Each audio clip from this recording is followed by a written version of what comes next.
இன்றைய வணக்கம் தமிழகத்தின் அடுத்த பகுதியாக வருகிறது மருத்துவம் உங்களுக்காக. இந்த பகுதியில் யார் என்ன மருத்துவ ஆலோசனை தரான்னு இப்ப பாருங்க.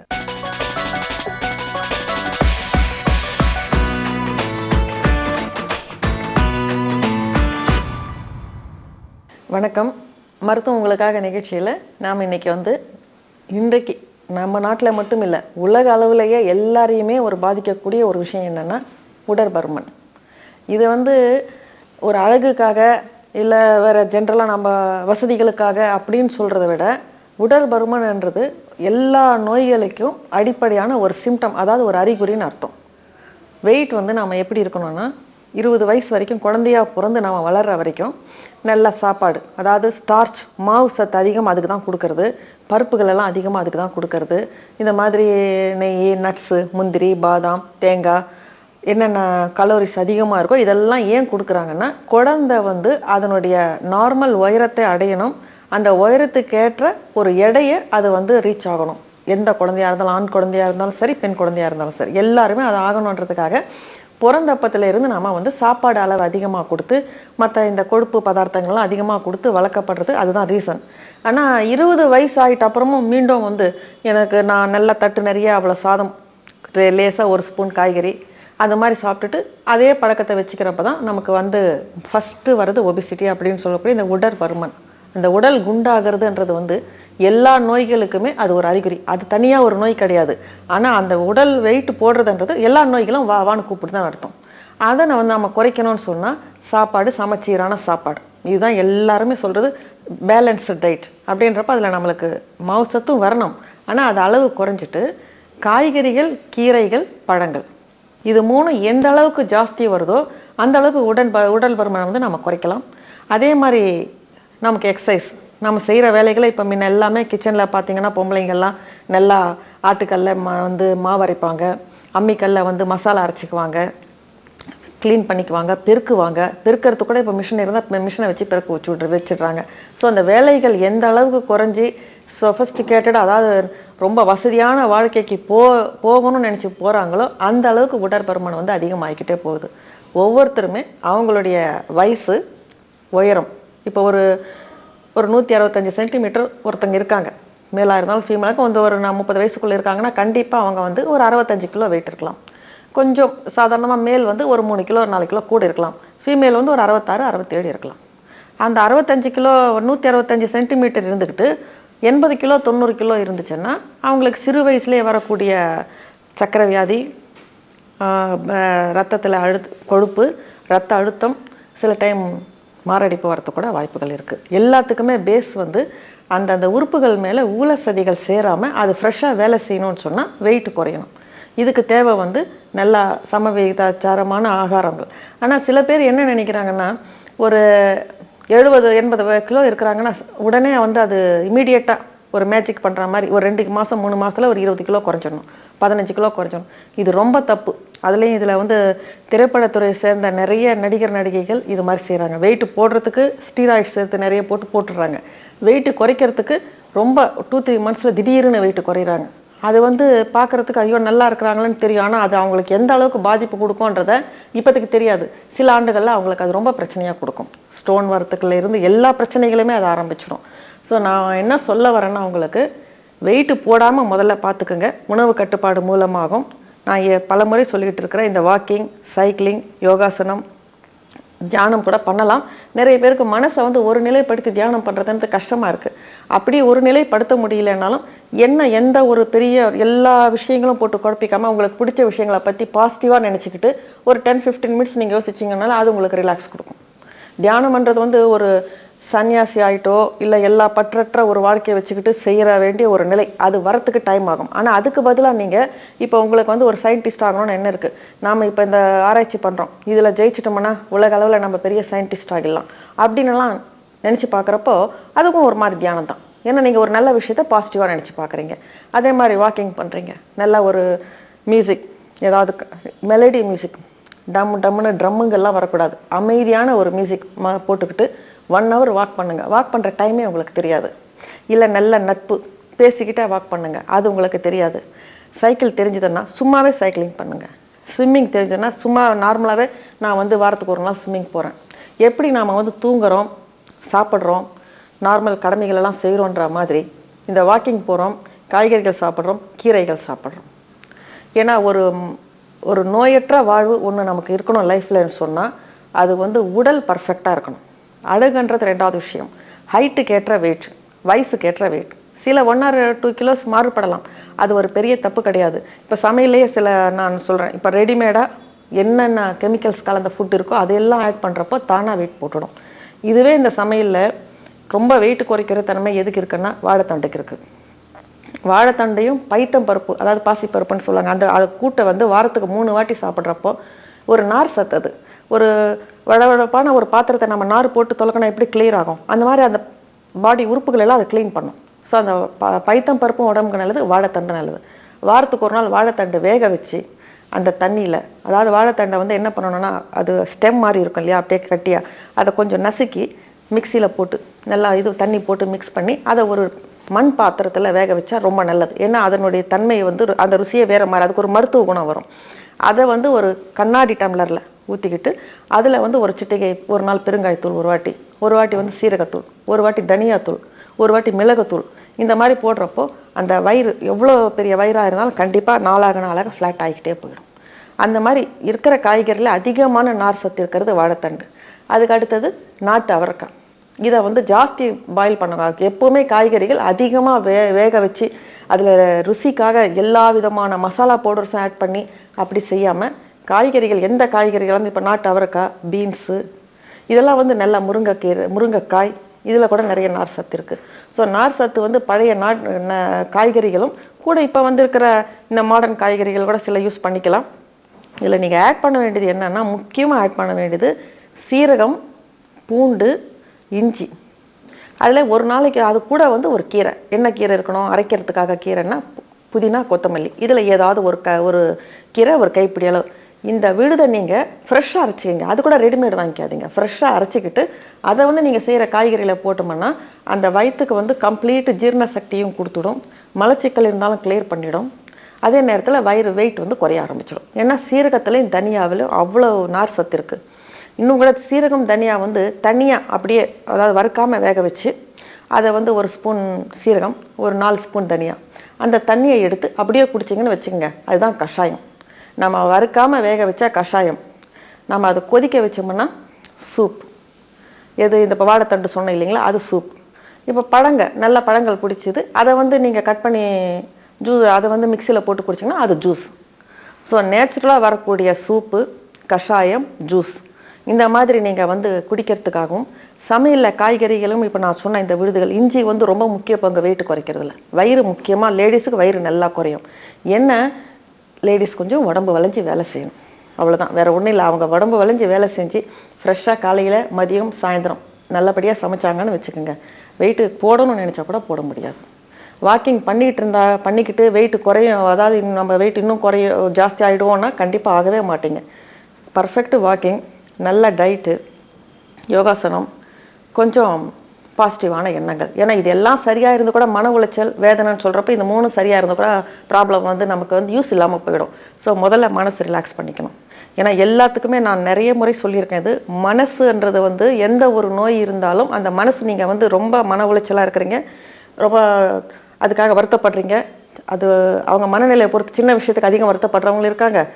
நிறைய மைனஸ் பாயிண்ட்டை லைஃப் எல்லாம் பார்த்துட்டு, சரி இப்படி தான் நம்ம வாழ்க்கை முழுக்க நம்ம போராடிக்கிட்டு தான் வாழணும், நம்ம லைஃப்பில் நல்ல விஷயமே கிடையாது, சரி நம்ம கடமை பணி செய்து கிடப்பதே அப்படின்னு போகிற சில பேரும் இருக்கிறாங்க. ஆனால் அந்த மாதிரி இருக்கிறவங்களோட சாதாரண சின்ன விஷயங்களுக்கெல்லாம் வருத்தப்படுறவங்களை கம்பேர் பண்ணி பார்க்குறப்ப நமக்கே ஆச்சரியமாக இருக்கும். ஒன்றுமே இருக்காது சின்ன விஷயத்தை கூட. ஈவினிங் வந்து பசங்க லேட்டாக வந்தாங்க ஸ்கூலில் இருந்தாங்கன்னா அதுக்குள்ளே அந்த அம்மாவுக்கு டென்ஷன் ஆகிட்டு, எனக்கு பிபி வந்துடுச்சு, எனக்கு ஹார்ட் பால்பிட்டேஷன் வந்து இப்படியெல்லாம் சொல்கிற லேடிஸையும் பார்த்துருக்கேன். அந்த மாதிரிலாம் இல்லாமல் அமைதியாக மனசை வந்து எது நடந்தாலும் சரி அமைதியாக வச்சுக்கணும். ஆகாரங்கள் கரெக்டாக சாப்பிட்ணும், வேலைக்கு நல்லா சாப்பிட்ணும், எந்த முறையிலையும் தேவையில்லாத ப்ரிசர்வேட்டிவ்ஸ், ஆர்டிஃபிஷியல் ஃப்ளேவர்ஸ், கலர்ஸ் இதெல்லாம் அவாய்ட் பண்ணிங்கன்னா இது எல்லாமே சேர்ந்து நீங்கள் எவ்வளோ நிறைய சாப்பிட்டாலும் இப்போது வெயிட் போடாது. பாதாம் பருப்பு 100 கிராம் எடுத்துக்கிட்டிங்கன்னா அதில் 660 கலோரிஸ் இருக்குது. ஒரே நாள் நீங்கள் 660 கலோரிஸ் பாதாம் பருப்பும் சாப்பிட்டுட்டு அது கூட ரெகுலராக சாப்பிட வேண்டிய ஆகாரம் சாப்பிட்டா உங்களுக்கு 4000 கலோரிஸ் ஆகாரம் ஆகிடும். ஒரு இது வந்து கரெக்டாக பர்ஃபெக்டாக எடை போட்டு சாப்பிட வேண்டியதில்லை. தோராயமாக மனுஷங்க எவ்வளோ சாப்பிடணும், ஒரு ஜென்ரலாக ஒருத்தங்களுக்கு வந்து 2200 2500 கலோரிஸ் ஒரு நாளைக்கு போதும். அப்போ நீங்கள் வந்து காய்கறிகள் எவ்வளோ சாப்பிட்டாலும் உங்களுக்கு வந்து அந்த கலோரிஸ் தான் இன்னும் சொல்லப்போனால் 2000 கூட இருப்பீங்க. அது நல்லது. ஆனால் நீங்கள் இப்போ நான் சொன்ன மாதிரி பாதாம் பருப்பு 100 கிராமோ இல்லை முந்திரி பருப்பு 100 கிராமோ இல்லை கொப்பரை தேங்காய் இவ்வளோ சாப்பிட்டா அதில் 600 கலோரிஸ் இருக்குது. 100 கிராம் கொப்பரை தேங்காயில் 600 கலோரிஸ் இருக்குது. வெறும் தேங்காயில் வந்து 500 கலோரிஸ் இருக்குது. இது மாதிரி இந்த 4மே சாப்பிட்டாலே உங்களுக்கு வந்து கிட்டத்தட்ட 3000க்கு மேலே ஆகிடும். அதுக்கப்புறம் நீங்கள் சாதம் ரசமெல்லாம் சாப்பிட்றப்ப இந்த மாதிரி நம்மளை அறியாமல் இந்த கலோரிஸ் வந்து நார்மல் டயட்டோட ஜாஸ்தி ஆகிறப்ப தான் வெயிட் போட்டுக்கிட்டே போகும். இதை புரிஞ்சுக்கிட்டு இந்த ஒரு வயசுக்கு மேலே இது பாதாம் பருப்பு நீங்கள் ஒரு 100 கிராம் வாங்கிக்கிட்டு டெய்லி 3 4 அப்படின்னு சாப்பிட்றப்ப அது உங்களுக்கு 20 டேஸ் வரும். ஸோ 100 கிராம் பாதாம் பருப்பு 600 கிலோ 650 கலோரிஸ் வந்து நீங்கள் வந்து 20 நாளைக்கு சாப்பிட்றீங்க. அப்போ ஒன்றும் ப்ராப்ளம் இருக்காது. அதே நீங்கள் காலையிலையும் சாயந்தரம் நல்லா டேஸ்ட்டாக இருக்குன்னு காலையில் ஒரு 10, மதியம் ஒரு 10, நைட் ஒரு 10 அப்படி சாப்பிட்றப்ப தான் இந்த வெயிட் போடுறது வரும். எந்தெந்த கலோரிஸ் என்னென்ன இருக்குது அப்படின்றது டீப்பாக போய் ஒரு சார்ட் வச்சுன்னு பார்க்க வேண்டியதில்லை, புரிஞ்சுக்கலாம். இதே மாதிரி இப்போ நான் சொன்ன இந்த சமையலில் வந்து நீங்கள் சாப்பிட்றீங்கல்ல, இந்த கஷாயம் சூப்பெல்லாம் சொன்னீங்க. கஷாயம் பண்ணுறது ஒன்றும் அதில் கூட ஏதாவது உப்பு போட்டு சாப்பிட்டுக்கலாம். எந்த அளவுக்கு நீங்கள் இயற்கையாக கிடைக்கக்கூடிய மிளகு, சீரகம், தனியா, கொத்தமல்லி, புதினா, பூண்டு, இஞ்சி இதெல்லாம் யூஸ் பண்ணுறீங்களோ அந்த அளவுக்கு வந்து உங்களுக்கு ஃப்ரெஷ்ஷாக யூஸ் பண்ணுறீங்களோ வெயிட் போடாது. எந்த அளவுக்கு ஒவ்வொரு வேலையும் சமையல் செய்கிறப்போ காய்கறியை வந்து சாதமாக நினச்சிக்கோங்க, சாதத்தை வந்து காய்கறியாக நினச்சிக்கோங்க. ஏன்னா சில பேர் நாங்கள் அசைவம் சாப்பிட்றதே இல்லை ஆனால் நாங்கள் குண்டாயிட்டோன்னுவாங்க. நல்லா தட்டு நேரம் இவ்வளோ தயிர் சாதம் வச்சுக்கிட்டு ஒரு 2 மாவடு வச்சு சாப்பிட்டா குண்டாகாமல் என்ன ஆவீங்க? நல்லா நெய் சொட்ட பொங்கல் வச்சுக்கிட்டு 4 உளுந்து வடை சாப்பிட்டா குண்டாகாமல் என்ன ஆவீங்க? ஏன்னா இவங்க பண்ணுற நெய் மற்றபடி சாப்பிட்ற சாதங்கள் டெலிஷியஸான சாதங்கள் இதெல்லாம் சேர்ந்து அவங்க எண்ணெய் சாப்பிட வேண்டிய அவசியமே கிடையாது. ஆனால் நான் சொன்ன முறையில் சாப்பிட்றப்ப வாரத்துக்கு ஒரு நாள் எண்ணெய் ஒரு 100 கிராம்ஸ் மட்டன் இல்லை ஒரு 2 சிக்கன் 2 பீஸ் சிக்கன் இல்லை 2 பீஸ் மீன் இது சாப்பிட்டா கூட வெயிட் போட மாட்டாங்க. அதனால் நம்ம ஒரு அவேர்னஸ் இந்த வெயிட் போடாமல் இருக்கணும். நம்ம இன்றைக்கி வந்து ஒரு 2 முறை 4 முறை டீ சாப்பிட்டோம். அந்த எனக்கு தெரிஞ்ச ஒரு அம்மா இருக்காங்க, ஒரு கப் 1 கிளாஸ் டீயை வந்து ஒரு நாளெல்லாம் சாப்பிடுவாங்க அப்பப்போ வச்சு மொத்த டோட்டல் டீ எடுத்தோம்னா 200 ml இருக்கும், அவ்வளோதான். ஆனால் எனக்கு தெரிஞ்ச இன்னொரு அம்மா இருக்காங்க, அவங்க வந்து மக் இல்லை பெரிய மக், அது நிறைய காலையில் இவ்வளோ பெருசு தண்ணி குடிக்கிற மாதிரி டீ வச்சு குடிப்பாங்க. அப்போ அது ஒபிசிட்டி ஆகிக்கிட்டே இருக்கும். ஸோ நம்ம எடுக்கிற ஒவ்வொரு பொருளுமே லிமிட்டாக அளவாக அதே நேரத்தில் நம்மளுக்கு உபயோகப்படுத்துகிற மாதிரி ஒரு கான்செப்ட் வச்சுக்கிட்டோன்னு வச்சுக்கோங்க. வெயிட்டு வந்து போட்டவங்களும் குறைச்சிக்கலாம், வெயிட்டு போடாமல் இருக்கணும்னு முன்னாடி நினைக்கிறவங்க இப்போ நான் சொன்னதை ஃபாலோ பண்ணிங்கன்னு வச்சுக்கோங்க, பரம்பரையாக அவங்க குடும்பத்தில் வெயிட் இருந்தாலும் அதை போடாமல் குறைச்சிக்கலாம். ஸோ ஒபிசிட்டின்றது எல்லா நோய்களுக்கும் ஆரம்ப அறிகுறி. அதை எந்த அளவுக்கு நீங்கள் வளர்த்துக்கிறீங்களோ அந்த அளவுக்கு நோயாளி ஆகிடுவீங்க. எந்த அளவுக்கு நீங்கள் கரெக்டாக மெயின்டைன் பண்ணுறீங்களோ அந்த அளவுக்கு ஒரு ஆரோக்கியமான வாழ்வை நீங்கள் மெயின்டைன் பண்ணிட்டு வரலாம்.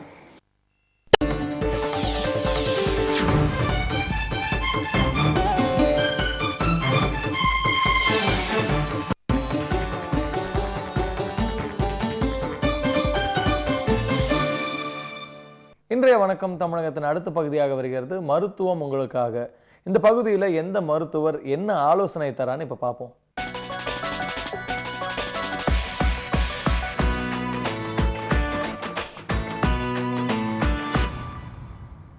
வணக்கம். மருத்துவம் உங்களுக்காக நிகழ்ச்சியில் இன்றைக்கு பெரும்பாலும் பாதிக்கிற இந்த குழந்தையின்மை பற்றி உங்களுக்கு சில விஷயங்கள் உங்களோட பகிர்ந்துக்க விரும்புகிறேன். அதில் என்னென்னா, ஜென்ரலாக பழைய காலத்தில் நம்ம முன்னோர்கள் என்னென்ன சொல்லியிருக்காங்க, ஏன்னா அவங்க வாழ்ந்த வாழ்க்கை எப்படி, அதனால தான் அவங்க ஒவ்வொரு குடும்பத்துலேயும் பார்த்தா 9 குழந்தை 10 குழந்தை 15 குழந்தை பெற்றவங்க கூட இருக்காங்க. ஏன்னா அவங்களுக்கெல்லாம் இந்த மலட்டுத்தன்மைன்றது ரொம்ப ரேர், வந்ததே கிடையாது. இப்போ பார்த்தோம்னா டே பை டே ஏதோ ஒரு ஜென்ரலாக ஃபீவர் வர மாதிரி தலைவலி வர மாதிரி ஒரு 10 கப்பல் இருக்காங்கன்னா அதில் ஒருத்தர். கல்யாணம் பண்ணால் முன்னெல்லாம் எல்லாம் 100ல் 90 பேருக்கு 95 பேருக்கு பிறந்தரும், ஒரு 4-5 பேருக்கு தான் பிறக்காது. இப்போ பார்த்தா டே பை டே என் கிளினிக்கினுடைய இதுபடி பார்த்தோம்னா வந்திருக்கிற நியூ மேரேஜ் கப்புள்ஸ்லாம் ஒரு 100ல் ஒரு 30 பேருக்கு 25லேருந்து 30 பேர் வரைக்கும் இந்த குழந்தை இல்லாத ஒரு விஷயம் வந்துடுது. இது ஏன் வருது அப்படின்றது இவங்களுக்கு ஒரு அவேர்னஸ் இல்லை. மெயினாக என்னுடைய நோக்கம் வந்து இந்த மருத்துவம் பெருசு அந்த மருத்துவம் சிறுசு, நான் தான் கிரேட்டு அவங்க கிரேட் இல்லை அப்படின்றது சொல்கிறது இல்லவே கிடையாது. மக்களுக்கு வந்து ஒரு குழந்தையின்மை என்ற காரணத்துக்கு ஒரு விழிப்புணர்வு கொடுக்கணும். ஏன்னா அவங்க உடல்நலம் பாதிக்கக்கூடாது, அவங்களுடைய பொருளாதார ரீதியாக அவங்க ரொம்ப மோசமான நிலையை அடையக்கூடாது, குழந்தையும் இல்லாத ஒரு நிலையும் ஏற்படக்கூடாது. இந்த 3மே இருக்கக்கூடாதுன்றது என்னுடைய நிலை. அது எந்த மருத்துவராக இருந்தாலும் அவங்களுடைய ஒவ்வொரு மருத்துவருடைய கடமையும் அதுதான். அதனால் இந்த மருத்துவத்தில் இப்போ என்னுடைய இந்திய மருத்துவ முறையில் நான் சொல்கிறேன் உங்களுக்கு. ஏன்னா ஏற்கனவே சொல்லியிருக்கேன், இந்திய மருத்துவ முறை அப்படின்னா மெயின் சித்தா, ரெண்டாவது ஆயுர்வேதிக், மூணாவது யுனானி. இந்த 3 கலந்து தான் ஒரு இந்திய மருத்துவ முறைன்னு சொல்லலாம். இப்போ குழந்தை இல்லாமல் வராங்க, ஒரு ஆண் பெண் வராங்க, வயசானவங்களாக கல்யாணம் பண்ணிகிட்டு இருந்தால் அவங்க ஒரு 6 மாதத்துலேயே டெஸ்ட் பண்ணிக்கலாம். ஒரு நார்மல் வயசில் கல்யாணம் பண்ணியிருந்தாங்களா மினிமம் 1 இயர், மேக்ஸிமம் 2 இயர்ஸ் வரைக்கும் வெயிட் பண்ணி பார்க்கலாம். அதே மாதிரி குழந்தை வேணான்னு சொல்லி கல்யாணமான புதுசில் முயற்சிக்கிறதோ பிளான் பண்ணுறதோ மிக மிக தவறு. ஏன்னா வயசு ஜாஸ்தி ஆகிட்டு அதுவும் பண்ணுறப்போ நம்ம வேணுன்றப்போ அது கிடைக்காம போயிடும். ஏன்னா நிறைய பேர் இப்போது இந்த ஒர்க்கு ஜாபு நிறைய சம்பாதிக்கணும், ஏன்னா எல்லாருடைய நோக்கமும் பணம் பணம்ன்றது முக்கியம் ஆயிடுச்சு தவிர மனம், இந்த மனத்துக்கு என்ன வேணும் அப்படின்னு தெரிஞ்சுக்கிறதுக்குள்ள அவங்களுக்கு வயசாகிடுது. அதுதான் என்கிட்ட நான் பார்த்துட்ருக்கேன். அது வரப்போ முதல்ல ஆணுக்கு நாம் செமன் டெஸ்ட், அதாவது தமிழில் விந்து பரிசோதனை. இதில் உயிரணுக்கள் அப்படின்னா துடிப்போடு இருக்கும், உயிர் இல்லாத அணுக்கள் அப்படின்னா அப்படியே விரைச்சி அது மூமெண்ட் இல்லாமல் இருக்கும். ஸ்லக்கிஷ் மோட்டல்ஸ், அது கொஞ்சம் அரைக்குறையான மூமெண்ட், நகரும் தன்மை ரொம்ப குறைவாக இருக்கும். இந்த 3மே ஒவ்வொரு ஆணுக்கும் இருக்கும். அந்த ஒவ்வொரு ஆணுக்கும் இருக்கிறப்போ அவங்க டெஸ்ட் பண்ணுறப்ப நமக்கு என்ன தெரியணும்னா, இந்த உயிரோடு இருக்கிறதுன்றது 3/4 பங்கு, அதாவது 75%. நான் கொஞ்சம் எளிமையாக எல்லாருக்கும் புரியணுன்றதுக்காக தான் ஒரு நார்மல் லாங்குவேஜில் சொல்கிறேன். 75 பங்கு உயிரணுக்கள் இருக்கணும். ஒரு 15 இறந்து போனது, ஒரு 10 ஸ்லக்கிஷ். இதில் ஒரு 5-10 ஏற்ற இறக்கம் இருக்கலாம். கரெக்டாக அந்த நம்பர் இருக்கணும்னு கூட கிடையாது. அது ஈஸியாக ஒரு குறைஞ்சது ஒரு 50 ரூபாய் இல்லை 100 ரூபாயில் தெரிஞ்சு போகக்கூடிய விஷயம். ஒரு நல்ல மருத்துவர் செய்ய வேண்டிய விஷயம் இதுதான். இது டெஸ்ட்டு ஒரு முறை பண்ணாமல் ஒரு 6 வாரம் இடைவெளி விட்டு ஒரு 3 மாதத்தில் 2 அல்லது 3 முறை பண்ணி, அந்த 3 முறையிலையுமே ஒரு வாட்டி 75, இன்னொரு முறை 25, அந்த மாதிரி இல்லாமல் 70, 75, 80 உயிரணுக்கள் எண்ணிக்கை. இந்த 3த்தினுடைய அணுக்கள் 3ம் கலந்த டோட்டல் எண்ணிக்கை ஒரு 50 மில்லியன்லேருந்து ஒரு 75 மில்லியன். இது இருக்கான்னு தெரிஞ்சுக்கலாம். இந்த 3 விஷயங்களை நாம் முதல்ல சிம்பிளான முறையில் இதை செய்துட்டா அவங்களுடைய ப்ராப்ளம் என்னன்னு நமக்கு தெரியும். அடுத்தது அவங்க ஒரு வேளை பர்ஃபெக்டாக இருந்தாலும் பர்ஃபெக்ட் இல்லைன்னாலும் பெண்ணுக்குன்னு செய்ய வேண்டிய ஒரு விஷயம் இருக்குது. என்னென்னா, இன்றைய நிலைக்கு மிகப்பெரிய குறை பெண்களுக்கு அப்படின்னு சொல்லக்கூடிய ஒரு விஷயம் என்னென்னா, கண்டிப்பாக கருக்குழாய்கள் அடைப்பு. ஏன்னா அதுதான் கருக்குழாய்கள் அடைப்போட நீர்க்கட்டிகள் இல்லை, ரெகுலர் மென்சஸ் இருக்குது, கர்ப்பப்பையிலையும் சதை கட்டிகள் இல்லை, ஆனால் கருக்குழாய்கள் அடைப்பு அப்படின்ற ஒரு நிலைமை ஒரு பெண்ணை கருத்தரிக்க வைக்கவே முடியாது. ஆனால் அதே பெண்ணுக்கு கருக்குழாய்கள் அடைப்பு இல்லை, ஆனால் நீர்க்கட்டிகள் இருக்குது, கர்ப்பப்பையில் சிறிய கட்டைகள் இருக்குது, இர்ரெகுலர் மென்சஸ் இருக்குது, ஆனால் அந்த பொண்ணு கருத்தரிக்கலாம். இயற்கையாக கூட ரேராக கருத்தரிக்கலாம், மருந்துகள் கொஞ்சம் அளவு கொடுத்தாலுமே கருத்தரிக்கலாம். அதுதான் என்னுடைய விஷயம். முதல்ல கருக்குழாய்கள் அடைப்பு, ஃபெல்லோபியன் டியூப்ஸ் பிளாக், இதுக்கு ஒரு 20-30 வருஷத்துக்கு முன்னே மைக்ரோ சர்ஜரின்னு ஆப்ரேஷன் பண்ணிட்டு இருந்தாங்க. அது ஒரு 90 to 95% ஃபெயிலியர் தான். அப்படி சக்ஸஸ் ஆகிறதுல கூட பார்த்தா டியூப்ஸ் டேமேஜ் ஆகிறது, சக்ஸஸ் ஆகாமல் போகிறதும் நடக்குது. அதனால தான் இப்போ சமீப காலமாக ஒரு 30 வருஷமாக இந்த ஐவிஎஃப்லாம் கொண்டு வந்திருக்காங்க. அதுலேயும் வாய்ப்புகள்னு பார்த்தோம்னா, ஒரு சிட்டிங்குக்கு கண்டிப்பாக உலக அளவில் யாருமே சொல்கிறதில்ல. நம்ம பேஷண்ட்ஸ் கூட நான் என்ன சொல்ல வரேன்னா, இப்போ என்னுடைய மருத்துவமனைக்கு வரவங்களுக்கு இந்த கருக்குழாய்கள் அடைப்பா இல்லையா அப்படின்னு தெரிஞ்சுக்கக்கூடிய எளிமையான ஒரு பரிசோதனைன்றது ஒரு எக்ஸ்ரே. ரொம்ப சிம்பிளாக இப்போ அது டிஜிட்டல் எக்ஸ்ரே வருது.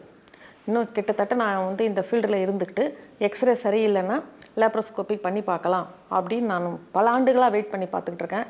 எனக்கு அந்த ஒரு வாய்ப்பு, அந்த ஒரு நிலைமை ஏற்படவே இல்லை. ஏன்னா அந்த நிலைமை இல்லாமல் அந்த டிஜிட்டல் எக்ஸ்ரேல அவ்வளோ தெளிவாக தெரியுது. அதுக்கப்புறம் ஸ்கேனில் பெண்ணுடைய குறை என்ன தெரியும்?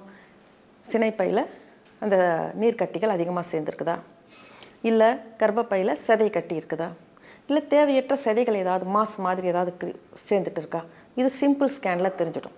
அதுக்கப்புறம் ரத்த பரிசோதனை. ஸோ ஒரு ஆணுக்கும் ஒரு பெண்ணுக்கும் குழந்தை இல்லை அப்படின்னு ஒரு குறை என்ன காரணத்தினால இல்லை அப்படின்னு தெரிஞ்சுக்கிறதுக்கு இந்த 2-3 செமன் டெஸ்ட்டு, டிஜிட்டல் எக்ஸ்ரே ஒன்று, ஸ்கேன் ஒன்று, பிளட் டெஸ்ட். இதில் நமக்கு டிஎன்சியோ லேப்ரோஸ்கோப்பியோ அப்ளை பண்ணி தான் தெரிஞ்சுக்கிட்டு ஆக வேண்டும் என்ற சூழல் இல்லவே கிடையாது.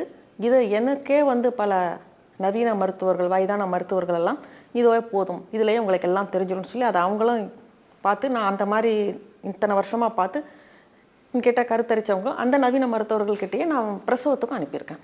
ஸோ அதனால் என்னுடைய நோக்கம் மருத்துவம் இது பெருசு அது பெருசுன்றதில்ல, மக்களை சோதனைகள் என்ற பேரில் ரொம்ப டீப்பாக நோண்டி அவங்களுக்கு பண செலவும் உடல் உபாதைகளும் நாம் கொடுக்கக்கூடாது. ஒரு உயிர் போகிற விஷயமா இப்போ ஹார்ட் சர்ஜரி பண்ணால் தான் அவங்க உயிர் படுக்கணும் அப்படின்னா பண்ணி தான் ஆகணும், அது யாராலையும் தடுக்க முடியாது.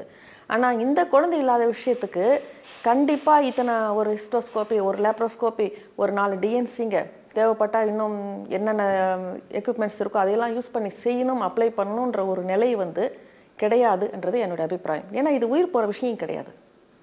இந்த மாதிரி செய்கிறப்ப இந்த இந்திய மருத்துவ முறையில் கருக்குழாய்கள் உலக அளவில் கருக்குழாய்கள் அடைப்பு எந்த மருத்துவ முறையிலுமே சர்ஜரி இல்லாமல், ஸ்டீராய்ட்ஸ் இல்லாமல், டெக்னாலஜி இல்லாமல் எடுக்கிறதுன்றது ரொம்ப எடுக்க முடியாது. அப்படி எடுத்தாலும் அதனுடைய பர்சன்டேஜ் மிக மிக குறைவு.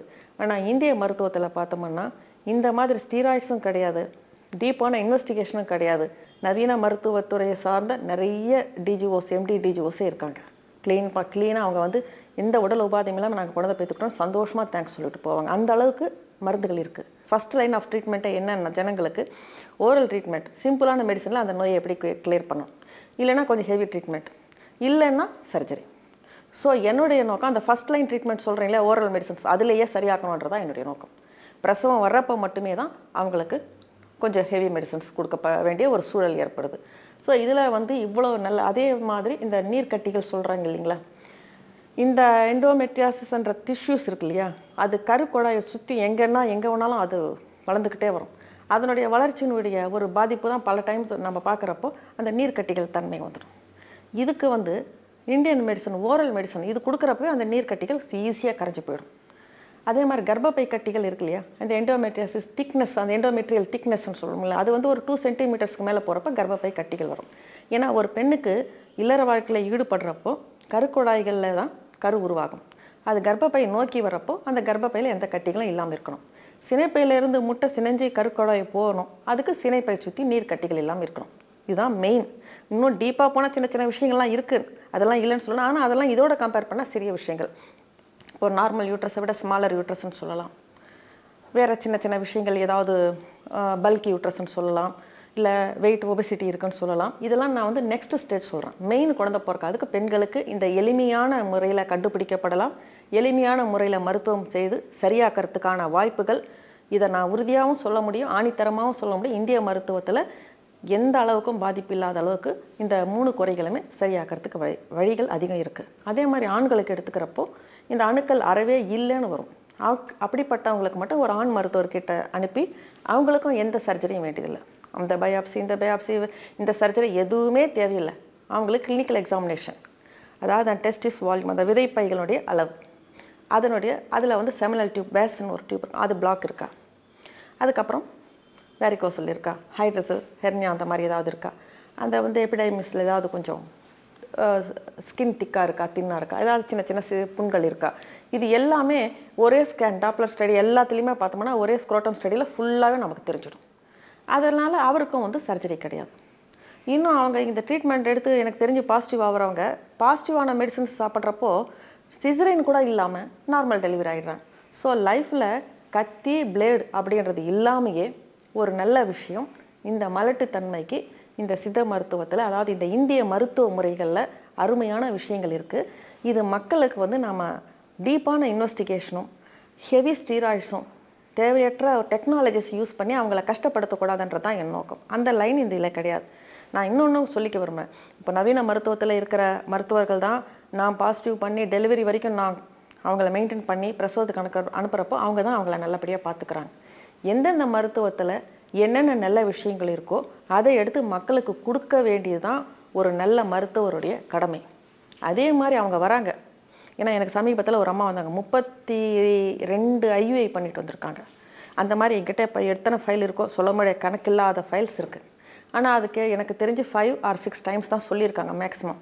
ஆனால் இந்த 32வது வாட்டி ஐயுஐ பண்ண டாக்டருக்கும் தெரியும் நம்ம 32வது வாட்டி பண்ணுறோன்னுட்டு. ஆனாலும் அவங்க வந்து பண்ணியிருக்காங்க. அதே மாதிரி 6 ஐவிஎஃப் ஃபெயிலியர் ஆகி வந்திருக்காங்க.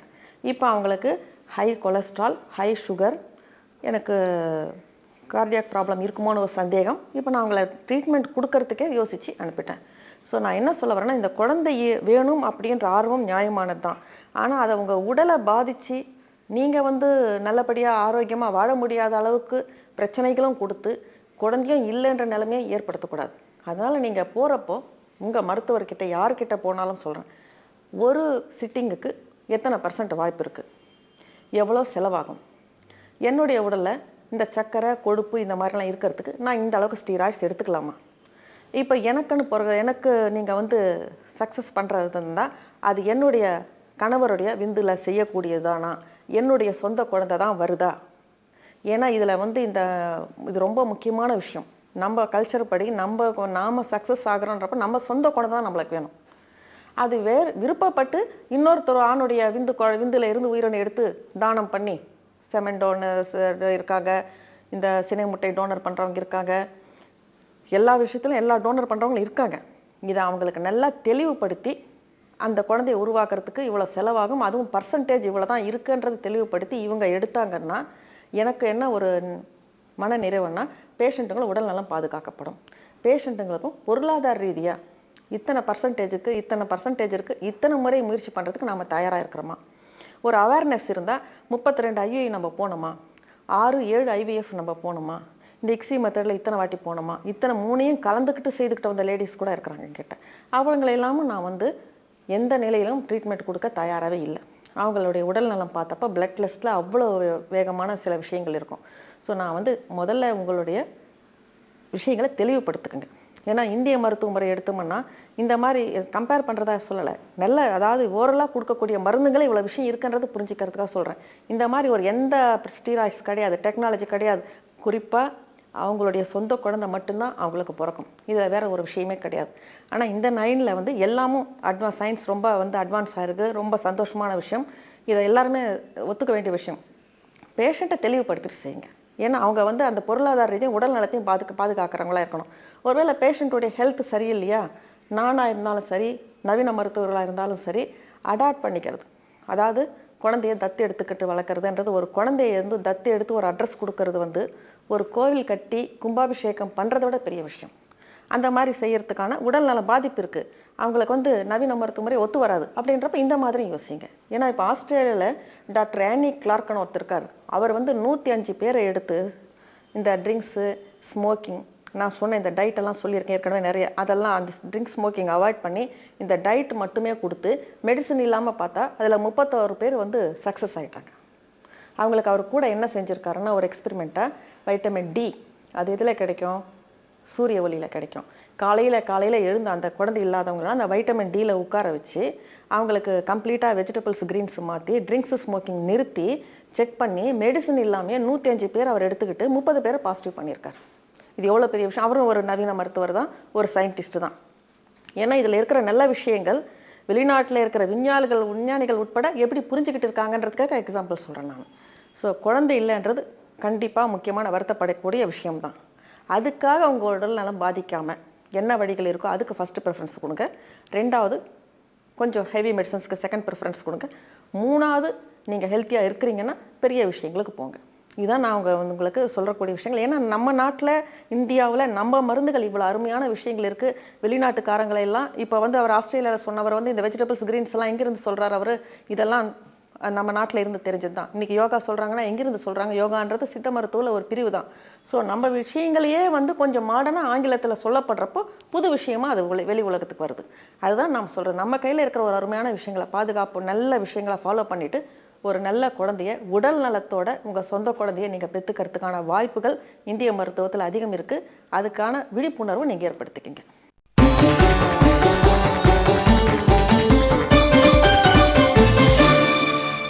இன்றைய வணக்கம் தமிழகத்தின் அடுத்த பகுதியாக வருகிறது மருத்துவம் உங்களுக்காக.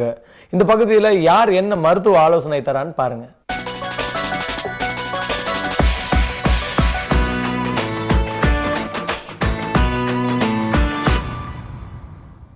வணக்கம்.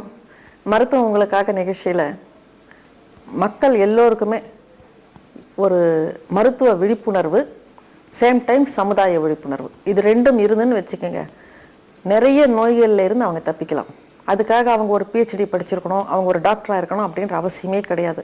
விழிப்புணர்வுன்றது என்னென்னா, முதல்ல தன்னை சுத்தமாக வச்சுக்கணும், வீட்டில் பொருட்களை சுகாதாரமாக மெயின்டைன் பண்ணணும். இதுவே அவங்களுக்கு பாதி டிசீஸ் வராது. தினம் குளிக்கிறது, வீட்டில் சமைக்கிற பாத்திரங்கள் சுத்தமாக வச்சுக்கிறது, பாத்ரூம் சுத்தமாக வச்சுக்கிறது, கிச்சன் சுத்தமாக வச்சுக்கிறது. ஏன்னா நம்ம ஊரில் பார்த்திங்கன்னா, நம்ம நாட்டில் வீட்டில் இருக்கிற பாத்ரூம்களும் பெரும்பாலும் கொஞ்சம் எளிய மக்கள்கிட்ட பார்த்தோம்னா சுத்தமாக இருக்காது, சில பேருக்கு இருக்கவே இருக்காது. வெளியில் நடக்கிறப்ப பார்க்குறோன்னு சொன்னால் லேடிஸ் நடந்துக்கிட்டு இருப்பாங்க, மெயினாக ஜங்ஷனாக இருக்கும், ஆனால் ஜென்ட்ஸ் பாட்டுக்கு அவங்க பாட்டு யூரின் பாஸ் பண்ணிகிட்டு இருப்பாங்க. பாஸ் பண்ணிவிட்டு அப்படியே அவங்க பாட்டு கை கூட வாஷ் பண்ணாமல் அவங்க பாட்டு போயிட்டு இருப்பாங்க. நடந்துக்கிட்டு போயிட்டு இருக்கிறவங்க வந்து அந்த இடத்துல உட்காந்து ரெஸ்ட் எடுத்துக்கிறவங்க நிறைய பேர் இருக்கிறாங்க. அப்படி இருக்கிறப்ப எப்படி ஒரு சுத்தம் சுகாதாரமாக வரணும்? ஏன்னா நிறைய சில வெளிநாடுகள் எல்லாம் நம்ம நாடு எல்லா விதத்திலும் யாரோடையும் கம்பேர் பண்ண முடியாத ஒரு நல்ல கல்ச்சர் மிகுந்த நாடு, ஒரு பெருமை வாய்ந்த நாடு எல்லாம் சொல்லலாம். ஆனால் இந்த சுத்தம் சுகாதாரம் மக்கள் ஜனத்தொகை ஜாஸ்தியாகி போட்டதுனால அந்த விழிப்புணர்வு வரல. கலாச்சாரம், அதாவது அந்த நார்மலாக யூரின் பாஸ் பண்ணுறது ஒரு சாதாரண விஷயம்ன்ற மாதிரி போயிட்டாங்க. அது இருக்கக்கூடாது. பப்ளிக் இடத்துல கூட ஜன நடமாட்டம் இருக்குதுன்னு சொன்னால் ஒரு 1/2 கிலோமீட்டருக்கு ஒரு இடத்துக்கு ஒரு பாத்ரூம், ஒரு டாய்லெட், அவங்க அதில் தான் போகணும். நல்ல ஒரு குடிசைகள் இருக்குது, இல்லை கொஞ்சம் நார்மல் வீடுங்க, ஆனால் அவங்க வீட்டில் பாத்ரூம் வச்சுக்க முடியாதவங்க இருக்காங்க. அப்படின்னா அந்த தெருவுக்கு ஒரு 2 பாத்ரூம் 2 டாய்லெட், இந்த மாதிரி இருக்கிறப்ப அவங்களுக்கு வந்து சுத்தமாக இருக்க பழகிக்கிறாங்க. சுகாதாரமும் சேர்ந்து ஒரு சில டிசீஸ் வராது. அதுக்கப்புறம் ஜென்ரலாக உடம்பு சரியில்லைன்றப்ப டாக்டர்கிட்ட போகிறோம். டாக்டர்கிட்ட போகிறதுக்கு அப்புறம் என்ன பண்ணுறாங்கன்னா, கண்ணு சரியில்லையா, உடனே அதில் பெரிய சீனியர் ப்ரொஃபஸர் பெரிய இருக்கிறதுல பெரிய சிட்டி ஹாஸ்பிட்டலில் போய் உடனே அந்த ஹாஸ்பிட்டல் நர்சிங் ஹோமில் போய் அட்மிட் ஆகி கண் செக் பண்ணுறது. வயிறு சரியில்லையா, உடனே அவர்கிட்ட போயிட்டு பெரிய எண்டோஸ்கோப்பி எல்லாம் பண்ணிவிட்டு அவர்கிட்ட ஒரு டீப்பாக போகிறது.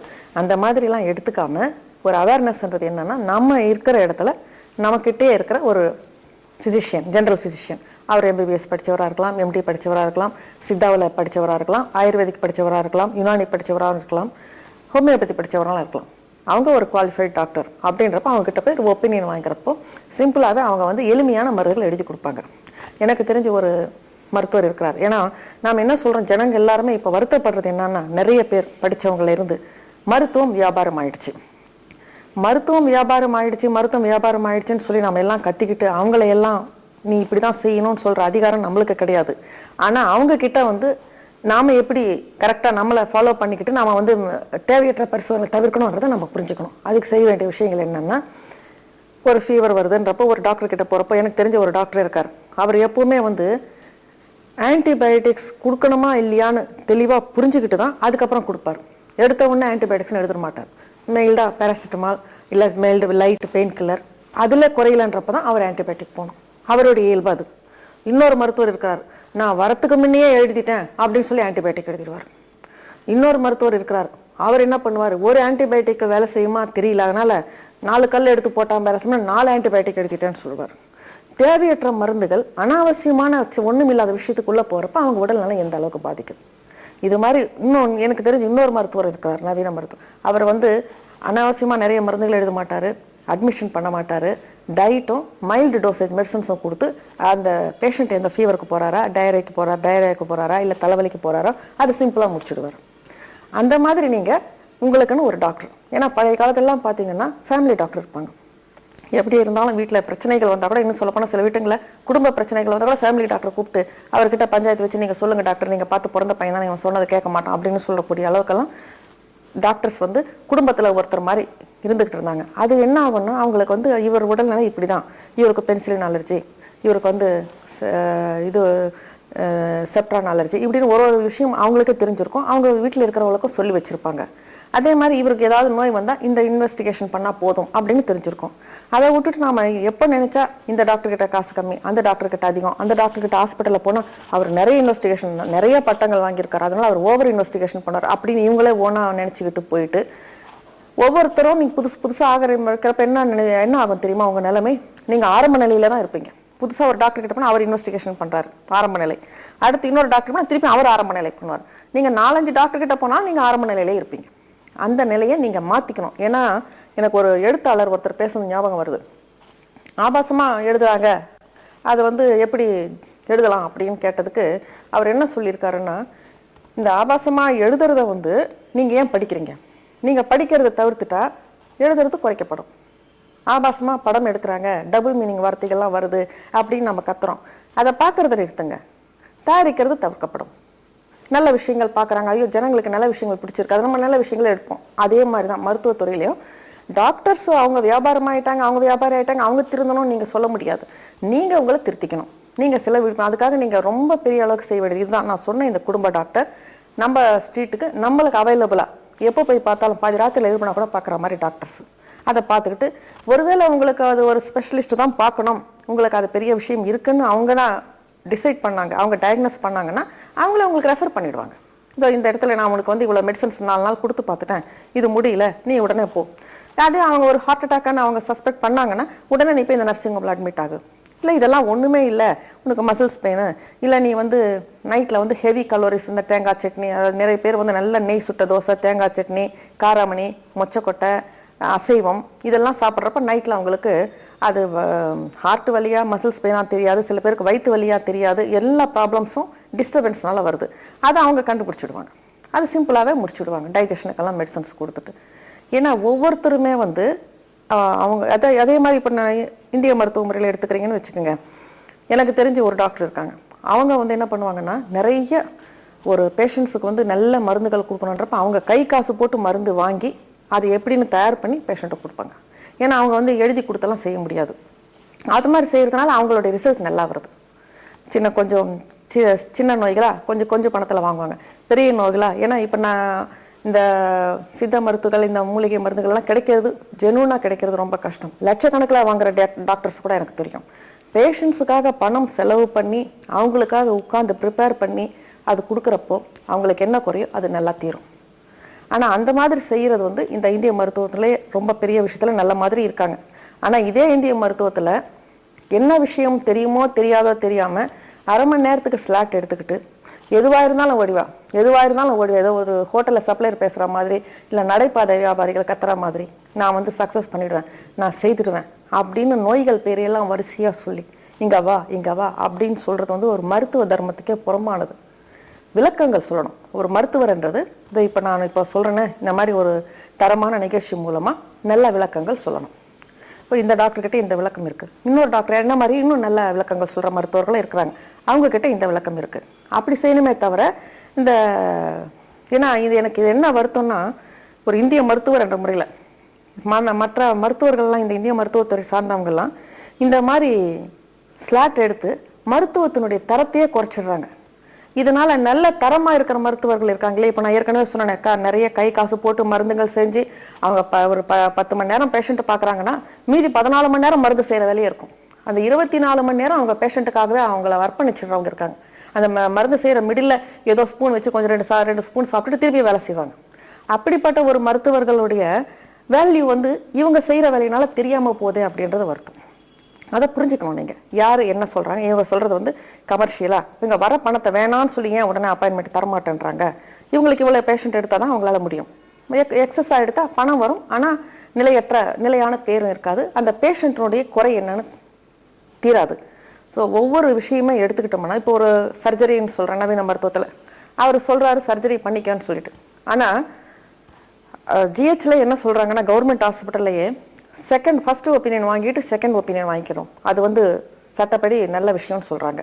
இப்போ ஒருத்தர் சொல்கிறார், உங்களுக்கு இந்த வயிற்றில் கண்டிப்பாக ஆப்ரேஷன் பண்ணி தான் ஆகணும்னு. இன்னொரு டாக்டர் கிட்ட போனப்போ அவர் வேணாம், மெடிசன் கொடுத்தாலே போதுன்றார். அப்போ அதை கொடுத்து ட்ரை பண்ணி பார்க்கலாம். 3வது ஒப்பீனியன் கூட போகலாம்.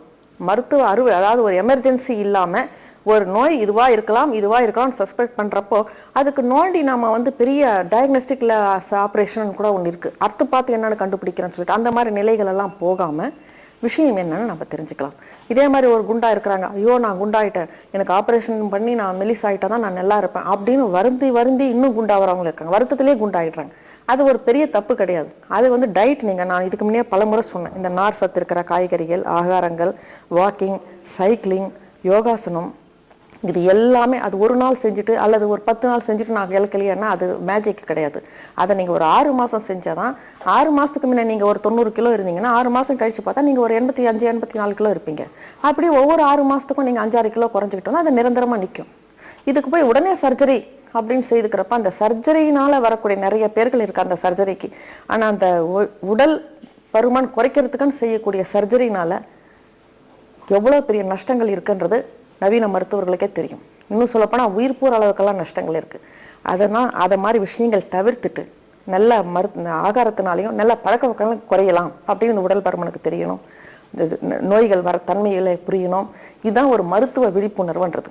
டாக்டர்கிட்ட போகிறீங்கன்றப்போ, அந்த ஃபேமிலி டாக்டர்னு சொல்கிறப்போ அவர் இன்னும் சொல்லப்போனால் ஒரு டாக்டர் சொன்னதை உங்கள் உறவினர்கள், உங்கள் சொந்தக்காரங்க, உங்கள் ஃப்ரெண்ட்ஸு, கொஞ்சம் தெரிஞ்சவங்க யாராவது ஒருத்தர் MBBS ஒரு டாக்டரோ படித்து முடிச்சிருப்பாங்க, அவங்கக்கிட்ட ஒரு ஒப்பீனியன் கேட்டுக்கலாம்.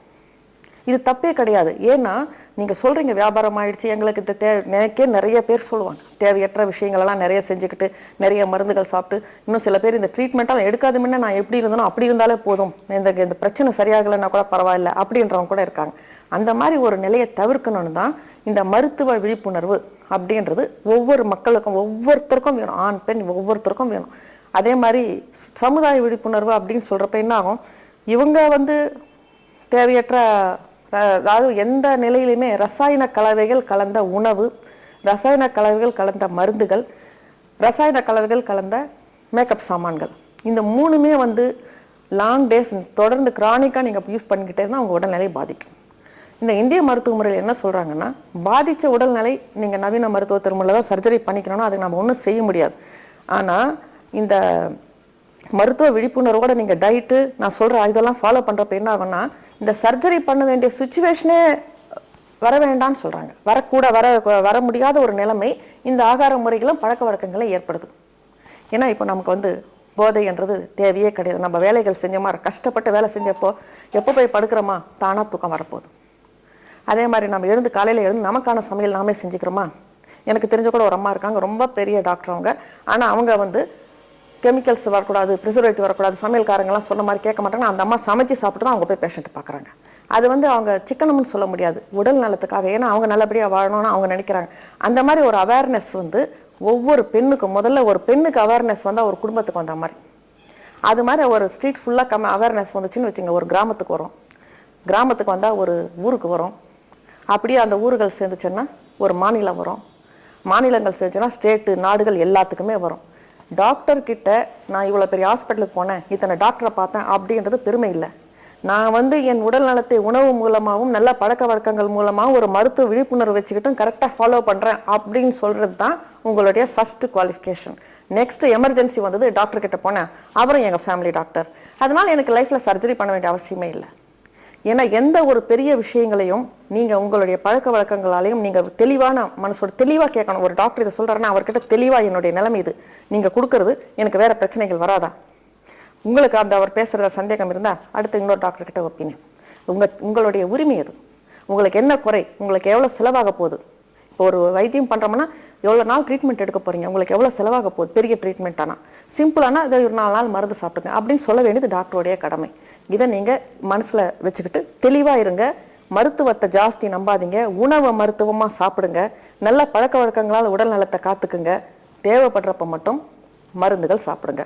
அதுக்கப்புறம் இந்த மருத்துவ விழிப்புணர்வோடு இருந்தீங்கன்னா உங்களை மாதிரி ஒரு ஆரோக்கியமானவங்களை நீங்கள் பார்க்கவே முடியாது. அந்த அளவுக்கு நீங்கள் நல்லா இருந்துகிட்டு இருப்பீங்க.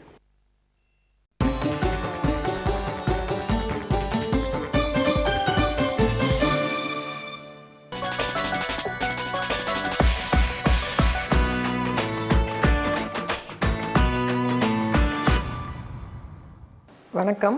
மருத்துவம் உங்களுக்காக நிகழ்ச்சியில் இன்றைக்கி நான் சொல்ல போகிற விஷயம் என்னென்னா, பெரும்பாலும் பெண்களுக்குள்ளே இருக்கக்கூடிய இரத்த சோகை, அனீமியா அப்படின்றது. அதுலேயும் நம்ம நாட்டில் ரொம்ப அதிகம். நார்மலாக மேல் நாட்டிலலாம் பார்த்திங்கன்னா 12 கிராம்ஸ் ஹீமோக்ளோபின் பர்சன்டேஜ் இருந்தாலே அவங்க நீங்கள் அனீமிக்ன்றாங்க. அவங்க மினிமம் 14 கிராம்ஸ் இருக்கணும்னு சொல்கிறாங்க. மினிமம் 12 மேக்ஸிமம் 14 சொல்கிறாங்க. ஆனால் இப்போ என்னுடைய ப்ராக்டிஸ்னு இல்லை, எல்லா மருத்துவர்கள் கேட்டால் யார் வேணாலும் சொல்லுவாங்க. இப்போ 10 இருக்கிறதே பெரிய விஷயம். 10 to 10.5 தான் சரி பரவாயில்லாமா அப்படின்னு சொல்ல வேண்டிய ஒரு சூழல் நம்ம நாட்டில் பெண்களுக்கு. ஏன்னா அவங்க வீடை கவனிக்கணும், அவங்க ஆஃபீஸ் போகணும், அவங்க நல்ல முறையில் சாப்பிடணும். இந்த 3 அவங்களால செய்ய முடியுதான்னா கண்டிப்பாக கொஞ்சம் கஷ்டம். அதுக்கான ரீசன் என்னென்னா, இப்போது ஒரு ஆண் வேலைக்கு போகிறாரு, அவர் வீட்டுக்கு மீதி டைமில் ரெஸ்ட் எடுத்துக்கிறாரு, இல்லை டைம் இல்லைன்னா ஃப்ரெண்ட்ஸை பார்க்குறாரு, இல்லை ஏதோ படத்துக்கு போயிட்டு வரா, அப்படி இருந்துடுறாங்க. அப்படி தான் அவங்க லைஃப் ஸ்டைல் போகுது. அன்றைக்கி வேலைக்கு போனாங்களோ அதோட அவங்களுடைய வேலை ஓவர், அதுக்கு மேலே அவங்க சொந்த விஷயம். ஆனால் பெண்கள் விஷயம் எடுத்துக்கோங்க, அந்த மாதிரி கிடையவே கிடையாது. ஏன்னா இது நான் ஒரு பெண் மருத்துவர்ன்றதுக்காக பெண்களுக்காக பேசுகிறேன்றது யாருமே எடுத்துக்க வேண்டாம். யாராக இருந்தாலுமே ஒரு ஆண் மருத்துவராக இருந்தால் கூட இதை தான் சொல்லுவாங்க. ஏன்னா பெண்களுக்கு மாதம் மென்சஸ் ஆகுது. அதனால் அவங்களுக்கு 2 days 48 hours கம்ப்ளீட்டாக ப்ளீடிங் ஆகுது. 3rd டேயும் சில பேருக்கு ஆகுது, சில பேருக்கு 4 days கூட ஆகுது. அந்த மாதிரி ஆகிறப்போ ஒரு 1/2 கிராம் ஹீமோக்ளோபின் அவங்களுக்கு லாஸ் ஆகிறாங்க. அதுக்கு ஏற்ற மாதிரி அவங்க சாப்பிடணும். அது சாப்பிட்றாங்களான்னா அதுதான் இல்லை. ஏன்னா அவங்களுடைய நிலை பெரும்பாலும் நிலை அவங்களுக்கு என்னென்னா, ஆஃபீஸ் காலையில் எழுந்து அரைக்குறையாக சாப்பிட்டுட்டு ஆஃபீஸ் ஓடணும், பசங்களை ஸ்கூலுக்கு அனுப்பணும், திருப்பியும் வந்த உடனே நைட் சாப்பாடு செய்யணும், திருப்பியும் பசங்களுக்கு பாடம் சொல்லி கொடுக்கணும், வீடெல்லாம் மெயின்டைன் பண்ணுறது. வீடு மெயின்டைன் பண்ணுறது ஒரு சாதாரண விஷயம் கிடையாது. இதனால் என்ன ஆகிடுது, அவங்க கவனமெல்லாம் ஈஸியாக என்ன முடியுது, சரி கொஞ்சம் கடைசியாக ரசம் சாதம், கொஞ்சம் ரெடிமேட் ஏதாவது ஜங்க் ஃபுட் ஃபாஸ்ட் ஃபுட் ஏதாவது ரெடிமேட் பேக்கெட்டாக சாப்பிட்றது, இல்லை சாப்பிடாம கூட படுத்துட்டு ஒரு டீயோ காஃபியோ சாப்பிட்டுட்டு அந்த பசி அடக்கிட்டு போயிடுது. இது வந்து என்றைக்காவது ஒரு நாள்னா பரவாயில்ல, எப்போவுமே இது மெயின்டைன் ஆகிறப்ப என்ன ஆகிடுதுன்னா அவங்களுடைய ஹீமோகுளோபின் பர்சன்டேஜ் கொஞ்சம் கொஞ்சமாக குறைஞ்சிடுது. இது வந்து பெரும்பாலும் பெண்களுக்கு வந்து மனசோர்வு ஏற்படுது, உடல் அசதி ஏற்படுது, தெளிவாக சிந்திக்கிற தன்மையும் குறைக்குது, சின்ன சின்ன விஷயங்களுக்கெல்லாம் பயப்படக்கூடிய ஒரு குணத்தையும் கொடுக்குது. ஏன்னா இது கரெக்டாக இருக்கிறப்போ இந்த மேல் நான் இப்போ சொன்ன இந்த நாளுமே வந்து கொஞ்சம் குறைச்சிடும். அதுக்கு அவங்க என்ன செய்யணும்னு சொன்னால், ஆஃபீஸ் போகிறது கன்ஃபார்ம் ஆகிடுச்சு, இன்னும் அது ஒன்றும் மாற்ற போகிறதில்ல. அதுக்கு ரெடிமேடாக வந்து இப்போது முருங்கைக்கீரை வாரத்துக்கு 3 நாள் கண்டிப்பாக சாட்டர்டே சண்டேன்றப்போ அந்த நாளில் சாப்பிட்றது, இல்லை வீக் டேஸில் கூட நைட்டில் சாப்பிடக்கூடாது கீரைங்க, எப்போவுமே மதியம் தான் சாப்பிடணும். அது கூட கொஞ்சம் முட்டை மிக்ஸ் பண்ணி சாப்பிட்றப்ப அதில் அவ்வளோ அயன் வரும். அதே மாதிரி புதினா சட்னி, இட்லிக்கு வந்து எப்போ பார்த்தாலும் தேங்காய் சட்னி இல்லைனா கெட்டி பருப்பு சாம்பார் அந்த மாதிரி இல்லாமல் புதினா சட்னி ஒரு நாள், கொத்தமல்லி சட்னி ஒரு நாள், பொட்டுக்கடலை சட்னி ஒரு நாள், வெங்காயம் கொஞ்சம் மிளகாய் சேர்த்து அந்த மாதிரி வெங்காய சட்னி ஒரு நாள், இப்படின்னு செய்கிறப்ப பேலன்ஸ்டாக அவங்களுக்கு எல்லா கீரைகளும் வந்துடும். அதே மாதிரி மதியம் சாப்பிட்றப்ப ஆஃபீஸ் போகிறதுனால அவங்க மதியம் கீரை செய்ய முடியாது, மிக்சடாக எல்லா வெஜிடபிள்ஸும் ஒரே வெஜிடபிளும் கிடையாது, எல்லா மிக்சடு வெஜிடபிள்ஸும் சாப்பிட்றணும்.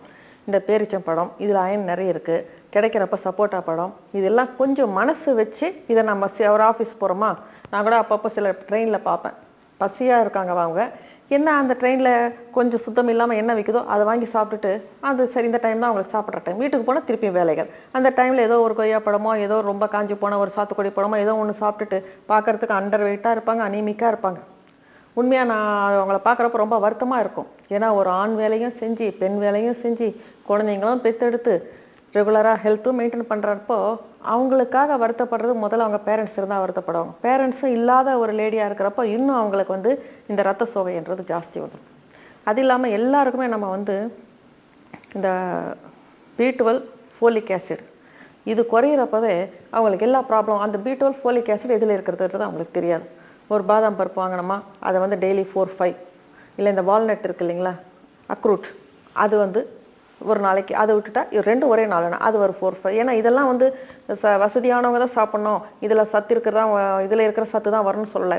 ஈஸியாக இப்போ சமைக்க முடியாது, அதில் இருக்கிற சத்துக்களை இவங்களால சமைக்க முடியாது. அதனால் கொஞ்சம் செலவு பார்க்காம, ஏன்னா நம்ம உடம்புக்கு நாம் செலவு பண்ணி ஹெல்த்தியாக இருந்தால் தான் நாம் வந்து வீட்டையோ கணவரையோ குழந்தைங்களோ இவங்களெல்லாம் நல்லபடியாக பார்த்துக்க முடியும்.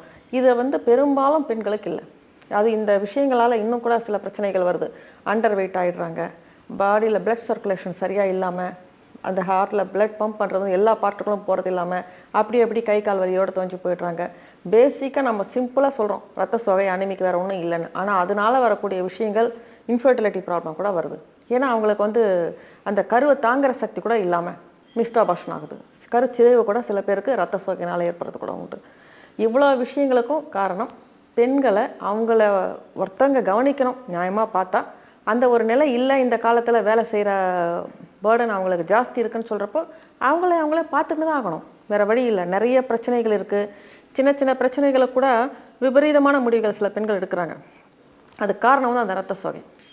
அந்த ரத்த சோகை இல்லாமல் அவங்க ஹெல்த்தியாக இருந்தாங்கன்னு வச்சுங்க, அந்த விபரீதமாக யோசிக்க மாட்டாங்க. சரி இதுக்கு இந்த மாதிரி விஷயம், இந்த லோன் இருக்குது, இதை நம்ம என்ன தீர்க்கிறது, சரி இந்த மாதிரி இவங்களால நம்மளுக்கு பிரச்சனை இருக்குது, இதில் இருந்து நம்ம எப்படி வெளியேறது. ஏன்னா எனக்கு தெரிஞ்ச ஒரு லேடியே நிறைய விஷயங்கள் கொஞ்சம் அனீமிக்காக இருக்காங்க, அவங்களால வந்து நிறைய பிரச்சனைகள் பாவம் சிங்கிள் லேடியாக ஃபேஸ் பண்ணுறப்போ எல்லாமே சேர்ந்து அவங்களுக்கு ஒரு பேர்டன் ஆகிட்டு அவங்க ஒரு ஹார்ட் பேஷண்ட் ஆகிட்டாங்க. நியாயமாக பார்த்தா அவங்க வந்து நல்ல ஹெல்த்தியான லேடி தான். இந்த மன உளைச்சல், ரத்த சோகை, நேரத்துக்கு சாப்பாடு இல்லாதது, அவங்க சாப்பிட்லனாலும் நீ சாப்பிட்டியான்னு கேட்குறது கூட யாரும் இருக்க மாட்டாங்க.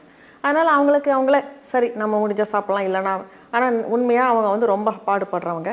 ஒரு சோர்வு, ஒரு நல்ல ஆதரவான வார்த்தைகள், அன்பான வார்த்தைகள், இதுதான் பெண்கள் வந்து நம்ம பெண்கள் எதிர்பார்க்குறது. அதுதான் அது கிடைக்கிறதுக்காக நீங்கள் முயற்சி பண்ணுறீங்க.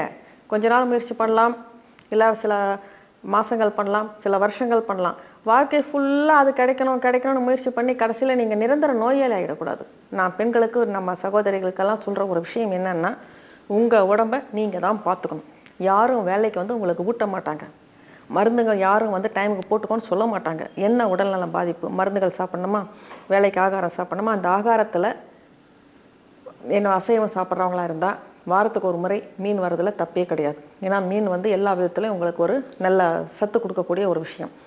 காய்கறிகள் சாப்பிட்றீங்களா, எல்லா விதமான காய்கறிகளும், முருங்கைக்காய், கத்திரிக்காய், வெண்டைக்காய், பீன்ஸு, நாட்டு அவரைக்காய், அப்புறம் இங்கிலீஷ் காய்கறிகள்னா பீன்ஸு, கேரட்டு, பீட்ரூட்டு, இந்த பெங்களூர் கத்திரிக்காய்னு சொல்கிறது, கிழங்குகள், சுகர் இல்லையா, உருளைக்கிழங்கு, கருணைக்கிழங்கு ரொம்ப நல்லது பைல்ஸுக்கெல்லாம். அது வந்து கண்ட்ரோல் பண்ணக்கூடிய விஷயம் பைல்ஸ். அது அதனால் கருணைக்கிழங்கு, அது மாதிரி எல்லா விஷயங்களும் ஒரு நாளைக்கு ஒன்று வரா மாதிரி நைட்டே பிளான் பண்ணிக்கின்னு கட் பண்ணி இந்த ஃப்ரிட்ஜு வச்சுருக்கோம் இல்லையா. இந்த ஃப்ரிட்ஜு வந்து இன்றைக்கி 4 நாளைக்கு முன்னே சமைச்சதை வச்சு சூடு பண்ணுறதுக்கு இல்லை. அதை வந்து நம்ம வாங்குகிற காய்கறிகள் பச்சையாக வச்சுக்கிறதுக்கும், கட் பண்ண காய்கறிகள் வந்து அதில் வச்சுட்டு இதுவாகாமல் நாளைக்கு காலையில் ஆஃபீஸ் போகிறப்ப செய்கிற மாதிரி ஒரு பிளான் போட்டுக்கோங்க. வேறு இதிலேருந்து மீள்றதுக்கு வழி இல்லை. அதுலேயே செட்டில் ஆகிட்டு ஒரு ஒன்றுமே இல்லாமல் சின்ன வயசுலேயே பிரச்சனைகள் வந்துடக்கூடாது. இல்லை, சில டைம் கேன்சர் வரத்துக்கு கூட வந்து நார் சத்து ஆகாரங்கள் சரியாமல் இல்லாததும், தேவையற்ற நிறைய ஃபாஸ்ட் ஃபுட், ஜங்க் ஃபுட் சாப்பிட்றதுனாலையும், கெமிக்கல்ஸ் எக்கச்சக்கமாக சொல்கிறப்ப அவங்களுக்கு என்ன ஆகுது, தேவையற்ற நார் சத்து இல்லை, பேலன்ஸ்டு டயட் இல்லை, கெமிக்கல்ஸ் அதிகமாகிடுச்சு, அனிமிக் ஆகிடுறாங்க, கொஞ்சம் சுகாதாரம் இல்லைன்றப்போ புற்றுநோய் வரது கூட அது ஒரு காரணமாயிடும். நல்ல முறையில் ஆகாரம் சாப்பிட்டு உடல் நலத்தை பாதுகாத்துக்கிறத நம்ம தவிர்த்தோம்னா ஒன்றுத்துக்கு ஒன்று எப்போவுமே உடல் நலமே ஒன்றுத்துக்கு ஒன்று லிங்க் ஆகிக்கிட்டே போகிறது தான். தண்ணி நிறைய குடிக்கலை, நிறைய கெமிக்கல் சாப்பிட்றீங்கன்னா ஸ்டோன், கிட்னியில் ஸ்டோன். இப்போ நான் வந்து என்னுடைய ப்ராக்டிஸ்லேயே நான் பார்க்குறேன். முன்னெல்லாம் ரொம்ப ரேராக பார்ப்பேன், ஒரு வருஷத்தில் 2-3 பேர் அப்படி இருப்பாங்க. இப்போ நான் ஒரு மாதத்தில் 10 பேர் பார்த்துட்ருக்கேன். அது காரணம் வந்து டயட்டை கான்சன்ட்ரேட் பண்ணுங்கள், மனசை அமைதியாக வச்சுக்கோங்க. ஏன்னா எல்லாருமே வந்து நான் வேலை செய்கிறேன், நான் ஆஃபீஸ் போகலன்னா எனக்கு சம்பளம் இல்லை, நான் பிஸ்னஸ் பண்ணுறேன், நான் ஓவர் டைம் பண்ணேன்னா எனக்கு சம்பளம் இல்லை, நான் வீட்டை விட்டு பல மாதம் வெளியில் இருந்தால் தான் எனக்கு பணம், இப்படின்றதுனால எல்லாமே வந்து உலகத்தில் நிம்மதியாக வாழறதுக்கு பணம் வேணும் அப்படின்னு ஒரு தவறான எண்ணம் மனசில் வச்சுருக்காங்க. பணம் வேணும், ஆனால் அந்த பணத்தோடு நம்மளுக்கு நல்ல மனம் வேணும். அந்த மனத்துக்கு நம்ம செய்ய வேண்டிய விஷயங்கள் என்னென்னா ஆகார முறைகள். அந்த நல்ல மனசை வச்சுக்கிட்டு எந்த பிரச்சனையாக இருந்தாலும், உங்களுக்கு ஆன்மீக இதுவாக இருக்கா, சரி கடவுள் மேலே பாரத்தை போட்டுலாம், அது இல்லையா, சரி எது வேணாலும் நம்மளை மிஞ்சி போகிறது ஒன்றும் கிடையாது. உயிர் போகிறதுக்கு மேலே வேறு எந்த விஷயம் கிடையாது. ஆனால் அது வரைக்கும் நம்ம ஃபேஸ் பண்ணுறதுக்கு ஹெல்த்தியாக இருக்கணும். ஸோ அந்த என்ன விஷயமாக இருந்தாலும் ஹெல்த்தியாக இருக்கணும் அப்படின்னு ஒரு மனசை வச்சுக்கிட்டிங்கன்னா, தினம் ஒரு கீரை, தினம் ஒருத்தருக்கு கிட்ட மினிமம் 1/4 கிலோ, மேக்ஸிமம் 1/2 கிலோ காய்கறி ஒருத்தருக்கே வரணும். நீங்கள் அதை விலையெல்லாம் பற்றி யோசிச்சோம்னா ஒன்றும் செய்ய முடியாது. நம்ம உடல் நலம் நல்லா இருக்கணும். ஏன்னா எது முக்கியமோ அதுக்கு ஃபஸ்ட்டு ப்ரிஃபரன்ஸ். ஏன்னா லைஃப்பில் வந்து எவ்வளோ நாள் வாழறோமோ அது முக்கியம் இல்லை. வாழற நாளுக்கும் யாரு மேலேயும் ஆதாரப்படாமல் நம் வேலைகள் நாம் செஞ்சுக்கிட்டு, நம்மளால் இன்னொருத்தருக்கு பேர்டன் வராமல், என்ன விஷயம் இன்னும் சொல்லப்போனால் நம்மளால் இன்னும் 4 பேருக்கு நல்லது என்னென்ன செய்ய முடியுமோ, இந்த மாதிரி சிலருக்கு ஒரு விஷயங்கள்ல அவேர்னஸ் இருக்கும். அந்த மாதிரி அவேர்னஸ் சொல்லி நம்ம ரிலேட்டிவ்ஸுக்கு, நம்ம ஃப்ரெண்ட்ஸுக்கெல்லாம் சொல்லி நம்ம ஹெல்த்தும் நல்லா மெயின்டைன் பண்ணிக்கிட்டு, நம்மளை நம்பி இருக்கிற பசங்களோ குடும்பமோ யார் இருக்கோ அவங்களுக்கு சில விஷயங்களெல்லாம் சொல்லிவிட்டு, நம்ம லைஃப் வந்து நாம் நல்லபடியாக கையில் வச்சுக்கணும்னு சொன்னால் அது நம்ம கையில் தான் இருக்குது. அதுக்கு முக்கியமாக நம்ம நாட்டில், மற்ற வெளிநாட்டு பெண்கள்லாம் பார்த்திங்கன்னா அப்படி கிடையவே கிடையாது. அவங்களும் ஆஃபீஸ் போவாங்க, எப்படி ஜென்ட்ஸ் வந்து ரெஸ்ட் எடுத்துக்கலாம் அந்த மாதிரி ரெஸ்ட் எடுத்துக்குவாங்க. நம்ம நினச்சா கூட முடியாது. நம்ம லேடிஸில் எவ்வளோ படிச்சிருந்தாலும் அவங்களால முடியாது. வீடு சுத்தம் பண்ணணும், இடம் சுத்தமாக இருக்கணும், கிச்சன் சுத்தமாக இருக்கணும், எல்லாம் பார்த்துட்டு உடலுக்கு வந்து தேவையான சத்து வரணுன்றதை மட்டும் பார்க்காம ஊற்றுக்குவாங்க. கால்சியம்ஸ், அதுவும் மெனோபாஸ் டைம் வரப்போ கால்சியம் ரொம்ப குறைஞ்சி போயிட்டு இருக்கும். இந்த கால்சியம் வரத்துக்கு இந்த சித்த மருத்துவத்தில் நல்ல முத்துலாம் இருக்குது, கடலில் இருக்கக்கூடிய இது கடல் மூலிகைன்னு சொல்லுவாங்க. இதை வந்து நல்லா வந்து பஸ்மங்கள் புடம் போட்டு தயாரிக்கிற முறையப்படி தயாரிச்சோம்னா இந்த மாதிரி கால்சியம் உடம்புக்கு வேறு நேச்சுரல் கால்சியம் எதுவுமே கிடைக்காதுன்னு சொல்லலாம். ஆனால் அது கூட நம்ம என்ன செய்யணும்னா, கால்சியம் டெஸ்ட் இருக்குது பிளட்டில், அந்த டெஸ்ட்டு பார்த்துட்டு அது டெஃபிஷியன்சி இருக்குதுன்னு கன்ஃபார்மாக தெரிஞ்சுக்கிட்டு சாப்பிட்ணும். நம்ம வந்து இப்போ விளம்பரத்தில் கால்சியம் வருது எப்போ வேணாலும் சாப்பிடுங்க அப்படின்னு சொல்லக்கூடாது. எக்ஸஸ் ஆஃப் கால்சியம்னால வேறு ப்ராப்ளம்ஸ் வந்துடும், ஸ்டோன் கூட வரலாம், போன் க்ரோத் அதிகமாகிடலாம். ஸோ எந்தெந்த விஷயமாக இருந்தாலும் விஞ்ஞான ரீதியான விழிப்புணர்வு நிறைய இருக்குது. அந்தந்த டெஸ்ட்டு பார்த்துக்கிட்டு குழந்தைங்களுடைய நலத்தையும், உங்கள் நலத்தையும், உங்களை சார்ந்து இருக்கிறவங்க நலத்தையும் நீங்கள் நலமாக இருந்தால் தான் பார்க்க முடியும் என்பதை மட்டும் மனசில் வச்சுக்கிட்டு, time to time diet, time to time இந்த வாக்கிங், ஏற்கனவே நான் பல முறை சொல்லிகிட்ருக்கேன். இந்த எக்ஸசைஸ்ன்றது வீட்டு வேலைகள் நீங்கள் செஞ்சாலும் உங்களுக்கு எக்ஸசைஸ் ஆகிடும்.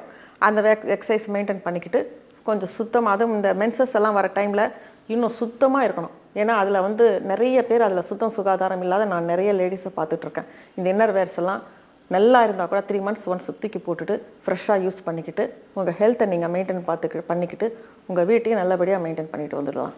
கொஞ்சம் விழிப்புணர்வு வேணும். அதாவது ப்ரெசன்ஸ் ஆஃப் மைண்டு, உடம்பு வளைஞ்சு வேலை செய்கிற தன்மை இது இருந்தால் போதும், நீங்கள் ஆரோக்கியமாக வாழ்ந்துக்கலாம். அனிமிக்கு இந்த ரத்த சோகையில் 170% மேலே இந்தியாவில் இருக்காங்கன்னு சொல்கிறாங்க. இப்போ நான் சொல்கிற மாதிரி டயட் பேலன்ஸ்டு டயட் சாப்பிட்டிங்கன்னா அது கிட்டத்தட்ட 20% குறைஞ்சிடும்.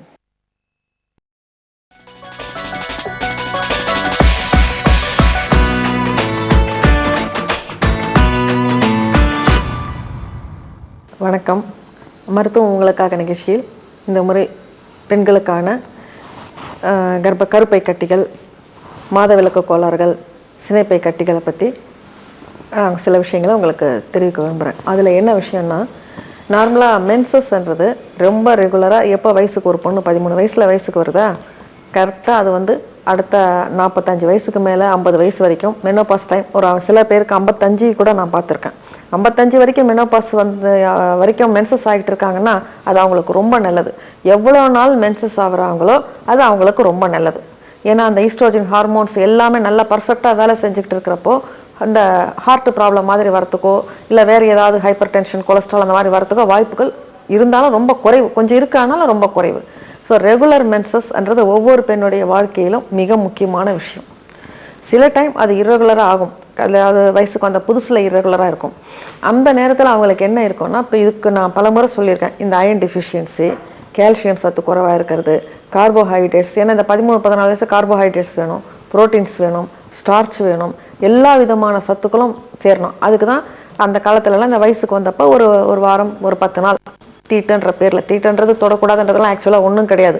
பெரும்பாலும் அவங்க என்ன நினைக்கிறாங்கன்னா, அந்த பொண்ணுக்கு வந்து ப்ளீடிங் ஆகுது, அந்த ப்ளீடிங் லாஸ் ஆகிறதுக்கு ஈக்குவலாக அதுக்கு சாப்பாடு கொடுக்கணும். அதை தனியாக உட்கார வச்சுட்டு இந்த மாதிரி ஒரு பயம், பசங்கள்லாம் யாரும் டிஸ்டர்ப் பண்ணாமல், யாரும் ஃப்ரெண்ட்ஸ் எல்லாம் டிஸ்டர்ப் பண்ணாமல் உட்கார வச்சுட்டோம்னா வேலைக்கு அதை சாப்பிட்டுட்டு நல்லா தூங்கும். இதுதான் அந்த பெரியவங்க கான்செப்ட். ஏன்னா அந்த ரெஸ்ட்டு அந்த டைமில் கொடுத்தோம்னா இடுப்பு கொஞ்சம் வலு வரும், கொஞ்சம் வெயிட் போடுவாங்க. ஸோ அந்த வந்து இந்த ஒரு 17-18 வயசுக்கு என்ன மாதிரி ஒரு லுக் வருமோ அது கொஞ்சம் கொஞ்சமாக டெவலப் ஆகிடும். ஏன்னா எல்லா உறுப்புகளையும் மாற்றம் வருது. அதுக்கேற்ற மாதிரி ஒரு தீனி மாற்றணுன்றதுக்காக ஒரு அடையாளமாக தான் அந்த வயசுக்கு வந்த டைமில் அவங்களுக்கு அதெல்லாம் கொடுக்கறது. அதுக்கப்புறமும் கூட அவங்க வந்து ஒவ்வொரு பெண்ணுமே மென்சஸ் ஆன உடனே ஒரு 3 நாள் தனியாக உட்காருங்க அப்படின்னு சொல்கிறது என்ன ஒரு தீட்டுன்ற பேர் சொல்கிறது வந்து உண்மையான காரணம் வந்து அந்த 3 நாள் ப்ளீடிங் ஆகிற 3 நாள் நல்ல ஆகாரங்கள் சாப்பிட்டுட்டு மற்ற 25 நாள் நல்லா வேலை செய்யறது. இந்த 3 நாள் ரெஸ்ட்டுன்றது மீதி நாள் வேலை செய்யறதுக்கான நம்ம ஒரு திருப்பியும் ரீசார்ஜ் பண்ணுற மாதிரி நல்ல ஆகார முறைகள் எல்லாம். என்வி சாப்பிட்றவங்க நென்வி, காய்கறி சாப்பிட்றவங்க காய்கறி, இல்லை ஸ்வீட் சாப்பிட்றது எல்லாம் அந்த வயசில் சின்ன வயசில் எது சாப்பிட்டாலும் ஏற்றுக்கும். அந்த வயசில் சாப்பிட்டு நல்லா ஜீரண சக்தி பண்ணிக்கிறது தான் பெரிய வயசில் தாங்குற சக்தியை கொடுக்கக்கூடியது. அந்த நிலை வந்து இப்போ பெரும்பாலும் கிடையாது.